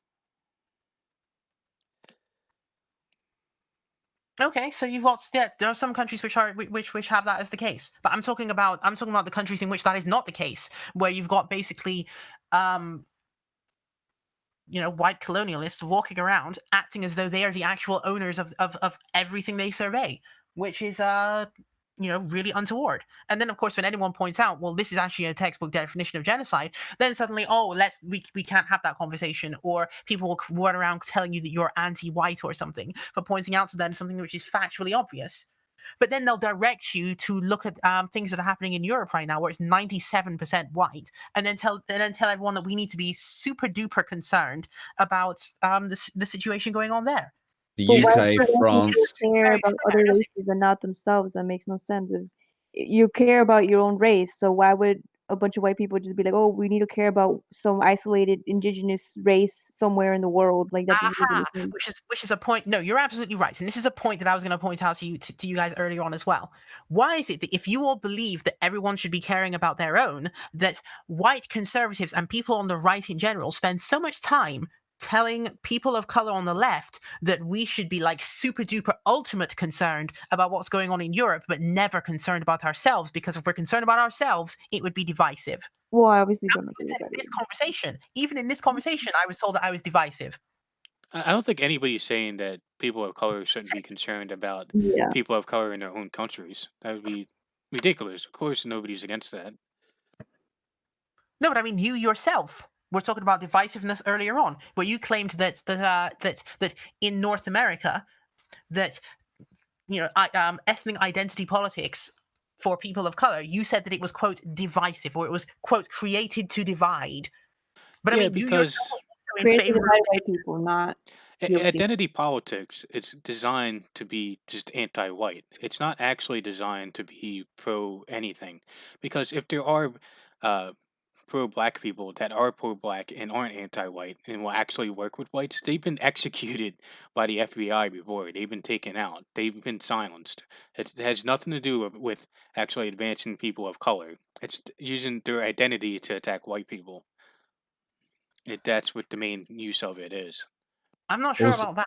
I think that the purpose is, in fact, if you're going to have identity politics for ethnic minority groups, the purpose is to advance the causes of those groups. Like, I mean, there is always something where I don't think there should be a white centering on that. Like, yes, it's not always about just annoying white people. minority groups all team up against the majority white. They work together. All groups always compete with each other. All people identify with their own race, and it is a threat to white people. We're being undermined at the ballot box. We are being shamed publicly. White hatred is legal. It's a fucking disgrace. And your stat about Europe being 97% white, the UK, France, Sweden, Germany will all be minority white within 40 years. My children could be only a 25% population in their own fucking homeland, that my ancestors go back in thousands of years, because we've been selected for destruction. You have I would issues don't that say I shouldn't diversity be brings on its concerned. own. Statistics that demonstrate this. What do you mean? What do you say? I would need to see the statistics that demonstrate that, of course, because obviously I'm The not going to birth rate, say, oh, the fix that birth rate when of the you say white, that. the birth rate of the white British is 1.1. We are being replaced by immigrants, third world immigrants. Isn't the United Kingdom also the same country that's aggressively trying to Brexit itself on the basis that it won't have to accept freedom of movement once that has occurred? On the basis that we don't want to be part of a socialist superstate that's replacing the European people. Okay, so then We by your want the own EU logic, to we want the EU to collapse. by your own logic, if the United Kingdom can carries out Brexit, your projection of what you perceive as the worst case scenario for United Kingdom population statistics would not play out in the way that you projected it then. What do you mean? The social problems of Europe are far deeper than just Brexit. I'm saying that if Brexit is connected to your desire to not have freedom of movement with the European Union because of what happened in the migration crisis post 2011, then it would mean that those migrants that you are not keen on having in your vicinity would be nowhere near you, thus altering the outcome of the projection that you brought to me just now. Well, that is true. Why a lot of that projection is just based on general trends. Like, we are halving every generation in number because our birth rate is so low. We've been absolutely ravaged by feminism. The family has been destroyed, and these capitalists and Jews are doing all they can to bring in a replacement labor. And it's not just the UK, Sweden, and France, but essentially countries with a majority European population is going to be minority. Like Canada is going to be minority white 10 years before the United States is. That's an insane amount of more migration going into Canada than compared to the United States. Well, actually, now that we're on this and we've reached this topic at least, right? Now I won't drag you guys out for too much longer because I don't know how long you were planning to have the stream for, because I think you were trying to end it quite a while ago, but I didn't let it happen. But I'll let you wrap up after this if you wanted to. But the other question I have then, since we're on the issue of like people caring mostly about their own population groups but not so much the others, you said that you came from that you're from the Dominican Republic. Like, in terms of like percentage, are you like 100% of European descent? No, it's 60%. So, like, okay, I hate to be the person to ask this question, but like, why would you align yourself with the alt-right under these circumstances? Well, it's because I view the Zionist project as not being something that's completely only against European peoples, but essentially is a problem against all people around the world. That once they're done with Europe, they will move on to other countries, and it looks like they're moving on to Asia, pushing the same type of stuff that they pushed into Europe and into Japan. And yeah, essentially they want a borderless world. They want people all mixed up together where there is no ethnic cohesion, where there is no language cohesion, where we're all divided and essentially just being ruled over by a bunch of oligarchs. I mean, to me, this seems like a position that I would not expect to hear someone from the Dominican Republic take, given that, like, I would have expected that your primary concern in that particular country would be based on the legacy of colonialism that actually impacted you in that country. Instead, you seem to have gone the other way toward the very same Europeans that created the sequence of disasters on that particular island. Well, I mean, the biggest colonialism, if you will, the threat is not from Europeans; it's from Haitians from next door. And yeah, Ray, I, I don't think you really understand South American politics and how we view race and how we view colonialism, because I'm also only 20% white. I'm mostly Native American from South America. What? Seriously? So why would you be supporting the alt-right? well, Why? people in Latin America aren't anti-white. I mean, I don't Yeah. want to say it's like a perfect thing that we all get along, but we do have it, the races get along a lot better, I think, in Latin America than they do in the West. Yeah, I think it's definitely due to our Spanish colonialism that was inspired by the Roman Empire, that we assimilate better with each other than how the Anglos colonized America. But aren't you guys also the same individuals who are arguing that assimilation is bad? I mean, how Well, much cultural destruction did Spain actually bring upon you guys? And now you're essentially defending the same Europeans. I just don't understand why people would choose to do that. No, because it's Why more would you choose to nuanced be on than the that. It's not alt-right just like instead the of being same with bad. liberalism on this issue? It's way more nuanced. Our history is way more nuanced. And it's just that Spanish came and just destroyed everybody and killed everybody. There was a yeah, we lot of weren't. power. All the native groups weren't all getting along in like one country, but the They were not. Spanish did. Obviously, they were not. But I mean, at that point, you all existed as coherent groups, though. Whereas Spain has created a scenario in which they literally brought the melting pot to you. So, I mean, which is worse? I mean, true, it is a melting pot, but like with Doesn't any sense. nation, you need a certain amount of cohesion, and I think the way the Spanish did it Yeah, I through mean, the these melting nations are pot is they artificial, created though. it. these lines that the Europeans drew on the map in South America anyway, they're all artificial. So when you say there needs to be a certain cohesion in a nation, it seems almost like Europeans can just come in and draw a line of chalk around dissimilar groups anywhere, and then you'll get people popping up saying that, oh, there needs to be cohesion within the group of people that exists in this arbitrary line that white people drew. I mean, I that mean, doesn't sound that's like a pretty good much idea. every country around the world has made arbitrary lines on a map. No, I mean when they're drawn by someone else around people, including yourself, your natural enemies, people you didn't even know, etc., etc. And then people are like, "Oh, but there needs to be cohesion now." Why did there need to be cohesion? I mean, Turkey is a made-up country, made up on a line on a Indeed, map, Turkey is and also a made-up country, but it would be very phenomenal if some Kurdish person were to then come out and say, "Oh, there needs to be cohesion now because the Turks drew a line around us." I mean, that would be pretty bad. I think that person would probably be kicked out of their own ethnic group almost immediately if they were to say that. It'd be almost like if I were to sit here in the United Kingdom, for example, and say, "Oh, well, I'm part of the Asian diaspora community, but I think there needs to be cohesion or something." Why? I mean, aren't you a Pan-Asianist though? I mean, wouldn't that? Exactly. So of course they shouldn't be trying to have cohesion with white hegemony. Exactly. I mean, I'm not talking about cohesion with white hegemony. I'm I'm talking about being I mean, that's against it. basically what you're saying there. That basically, if the Spanish come and draw a bunch of lines on the map and basically colonize your country, and then there's like multiple native ethnic groups that ordinarily would not be in the same country, along with the Spanish, and then you say, "Oh, well, there needs to be cohesion in a nation."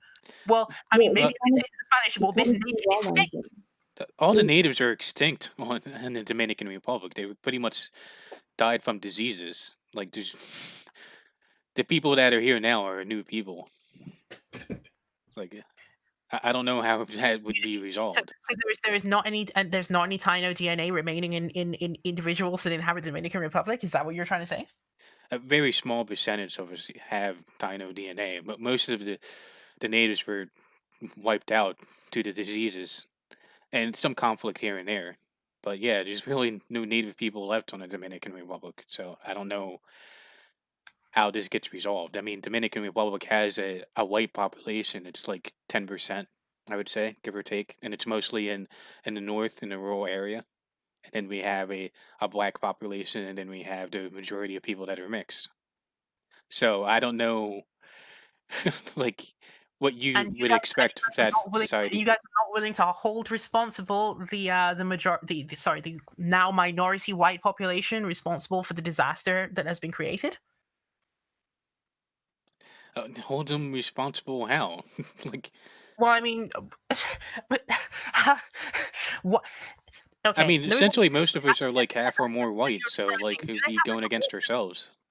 No, but I'm saying that 10% that you're describing, do they happen to also have a disproportionate control of the economy? Yes, they do have a disproportionate control of the economy, but it's actually And why are you foreigners that have a more. But that's just because of the the different rates of IQ. So of course, like the smart people at the top will have more of a control of the economy. But the problem with the Dominican Republic is that most of the economy is not even controlled by Dominicans. It's controlled by from the outside, from foreign nationals, foreign international companies. And has that been the case that the 10% of white identifying individuals often have connections with those groups offshore, whereas the other people who live on the island don't necessarily have that kind of access, let's say? Yeah, I would say that those they do have a connection compared to the There majority we of go. people. So from my perspective, I literally can't see why going to the right would be a way of you dealing with this issue as opposed to going leftward from this. Like, I mean, that's almost like a textbook case of a thing that leftism could fix. Well, What, I and do. open the door to Haiti? Yeah, there are people in the top 10%. Not all of them, obviously, but the capitalists. But I blame that on capitalism itself. Like, you'll always have that situation if you have a system of capitalism where they want to bring in cheap workers from outside.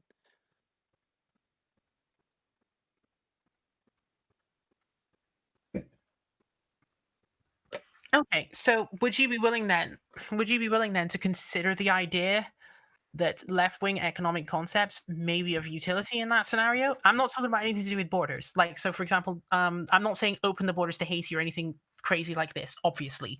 But would you be willing to consider that the source of your problems might actually be rich white capitalists in that top 10% of society? Yeah, I mean, I am a socialist. I'm totally not for capitalism. I'm totally for like privatizing a lot of these, a lot of the public utilities and the banks, etc. Okay, interesting. It's I mean, but still, you guys did give me the answers earlier that you don't seem to hold white colonialists accountable for having manufactured this situation. Because That well, seems when you weird. look at white capitalists, they're very different from how these Jewish capitalists behave. I mean, white capitalists, they're very selfish. They're very like they're just concerned about their own family wealth and well-being. Sure, they'll bring in like foreign workers here and there, but they don't finance like LGBT stuff. They don't push these degeneracy. They don't push. They don't do all the other things that are very socially destructive. Isn't okay. Well, I'll put this to you because obviously, yeah, we've probably gone on for too long because we're approaching like several hours now. So I'll let you wrap up after this. But I'll put you a question. I don't know whether your audience will also want to like respond to me on this question at some point as well. But the question I put to you is this: since the issue of anti-Semitism and like anti-Semitic theories and so on has been like almost like a bedrock during the course of this conversation, I'll put to you this because you've just said that you see a difference between the different types of capitalists on the basis of social activities you believe they're engaged in. Who do you think would benefit from putting out the idea that there is this difference? If not those very same white capitalists who would like to convince you that they are the good capitalist alone, and that any other capitalists that you might want to lay your eyes on are, quote, worse than them in some way. Well, I wouldn't say that the white capitalists that are bringing in cheap Haitian labor to work on the farms and do janitor work and low and unskilled labor of all kinds. I wouldn't say they're good either, but I'm just pointing out that when you have a white capitalist or even a capitalist of any other race compared to a Jewish capitalist, they're more concerned about increasing their wealth, while a Jewish capitalist is view wealth as like a tool, a means to an end for reshaping society and the world of how they want it to be. But yeah, I don't view like the white capitalists that are bringing in Haitian laborers that are essentially selling the Dominican economy to be owned by foreigners as a good thing either. But I do view it as a very different type of capitalist. And it's not just white capitalists. Capitalists of all races are essentially pretty much similar to that. Okay, well, I would still, I guess, in wrapping up, then I'd still urge you all to consider the idea that you may be being pointed toward a scapegoating tactic, which is designed to move blame for specific social ills away from broader systemic issues and onto one discrete scapegoat group that you all can end up blaming for all of the activities while letting others back away from the situation and get off scot-free. There is that possibility. I can't force you guys to view it my way, but I'm just putting it out there that you guys can give that a think about and see whether you eventually arrive at that conclusion sometime at some point. Well, I I'm don't So not you going want to to say all you want to white dig up people some are. Spanish graves? I'm sorry, go ahead. I was going to say, Ray, do you want to dig up some ancient Spanish graves and blame them for their colonialism? Or do you want to make a son accountable for his father's actions and ask for reparations from Spain? Reparations from Spain would be interesting. I don't know whether this is one of those things where there'd have to be a whole separate stream on that. But to the extent to which Spain may owe people money, that would be an interesting conversation to have. Like, I mean, if people want to challenge me to that, they could be a whole stream on that, but we'd be here all night if we actually had to cover that now. But I'm not going to say that white people are blameless. Like, I do point out that wealthy capitalists like Bill Gates, like the Koch brothers, are a big problem too. And you also have these white J leftists that are also a massive issue as well. But it's very tough to not view like the Jewish component, because a lot of this would not really be possible and be as destructive if it wasn't for that. And I'm kind of surprised you didn't know about this hour's 56 minutes or the Minority Report. But yeah, like we're all Hispanics. Majority of our audience is Hispanic. So yeah, I guess you could say the majority of them are mixed race. So yeah, this is the Latino form of the alt right. Although I don't like using the term alt right, because like alt How right to me it just seems like racist libertarians, and that's not really what I am. how are you all viewed? Just as I know I keep saying final question, but this is another question which has occurred to me. So we really should actually let the stream wrap up after this point.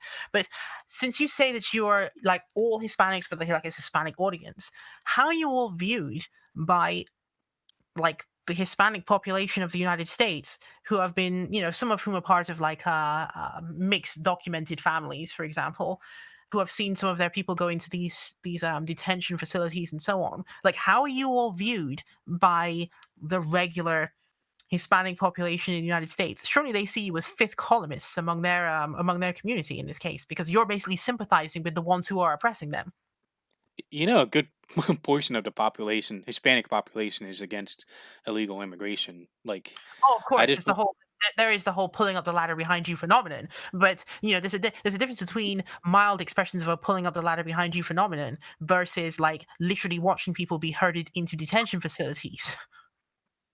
Like, surely there's a uh, breaking point at that point where the majority of the Hispanic population of the US is like, yeah, no, right? Don't break the law if you don't want to go to prison. Yeah, I mean, Exactly. obviously you would say that, but you're saying that from a position in the United Kingdom where you're not under any obligations to these guys. Whereas the other two are basically Hispanic. So like, how are they held to account by their own people on this issue? I mean, my grandparents legally immigrated to the United States. Like, there's tons of legal Hispanic immigrants in South Florida. Like, Yeah, no, this is I'm not. not saying no. I'm talking about the ethnic solidarity, not the immigration status solidarity, obviously, because different people are going to have different immigration statuses. I'm just Well, saying that other Hispanics see you as a fifth columnist because you're allowing other Hispanics to be persecuted. I mean, we're not all the same race. Like, I'm Dominican, so I have hardly any native blood. I'm like 40% African and like 60% European. So like that's very different from like a Mexican who's like a Okay, mestizo who's half. so Like we're very. they're not perceiving you the same way in the first place. So it's like so my question would not actually apply because people don't actually have like a pan Hispanic view in that sense. In a way. No, no, I mean like Dominican. I mean some Dominicans are black, some like are mulatto, and then you have like mestizos that are like mixed race. Then you have the people that coming from Central America. Majority of them are native. Yeah, we're just very racially different. I mean, like the media tries to like paint us all as the same because we speak Spanish, but it's a No, little of more course, obviously, yeah. So I mean, I'm obviously aware of the differences as well, but I just wanted to see whether in your estimation it was the case whether other people who speak the same language, come from the same language group, were holding you to account on those positions, or perceiving you as traitors in some way, i.e. by assuming that there's a universalist Hispanic bloc. But I mean, you're saying that from your experience, you haven't experienced that as being a cohesive existing thing. So you would not actually be regarded as a traitor by them because they wouldn't actually perceive you as being part of them in the first place. Definitely the more liberal ones do see us as some kind of taboo, as we shouldn't be, talking, and that we're traitors or whatever, that we don't really, we think that we're white or stuff like that. Yeah, my approach from like native is kind of different from what I had for the United States because I've been speaking with Culture Thug, and I like how his approach is that essentially we have a populist uprising and get rid of our occupation government, our Zionist occupation government in the United States, and create a country where like people are given spaces where like there's no forced integration, that people are allowed to segregate where they want to, and we get rid of all these racially based laws. Essentially, we have like autonomous areas for the different races in the United States, which is very different from what Native has, because the UK is the homeland of the white British people, and I do view his solutions as being different than what I have for the United States. Well, it's one of those things where we'll have to cover that in another stream at some point if there's going to be another one. Yep, I think we went through 3 hours. I didn't really have a certain amount of time because my other stream is on hiatus for a while, and I like these doing these streams and talking. Even people from the other aisle, I do. Again, I do mean this. I highly respect you coming on and discussing with us and talking with us, even though we had a lot of disagreements, which is very different from what normally happens. You get threats of violence, you get like heavy censorship, reporting. It's you name it. So I do appreciate that. So do any of you guys have any last statements before I end the stream? Thanks for having me on. And Ray, I'd suggest you check out Ryan Dawson's work. It's very good. I found out a lot. And good evening. Yep. Well, Sorry. Ray, thanks for coming. I mean, you have really strong opinions about certain things, and it does make us think a lot about stuff. But overall, I think this was a pretty good conversation. It was pretty long. Okay, all right. Thanks for having me. Yep. Thank you for coming on, and have a good night. Well, actually, it's morning. Yeah, have a good morning or good night wherever you're at. Okay, And all right. hopefully have a stream next time.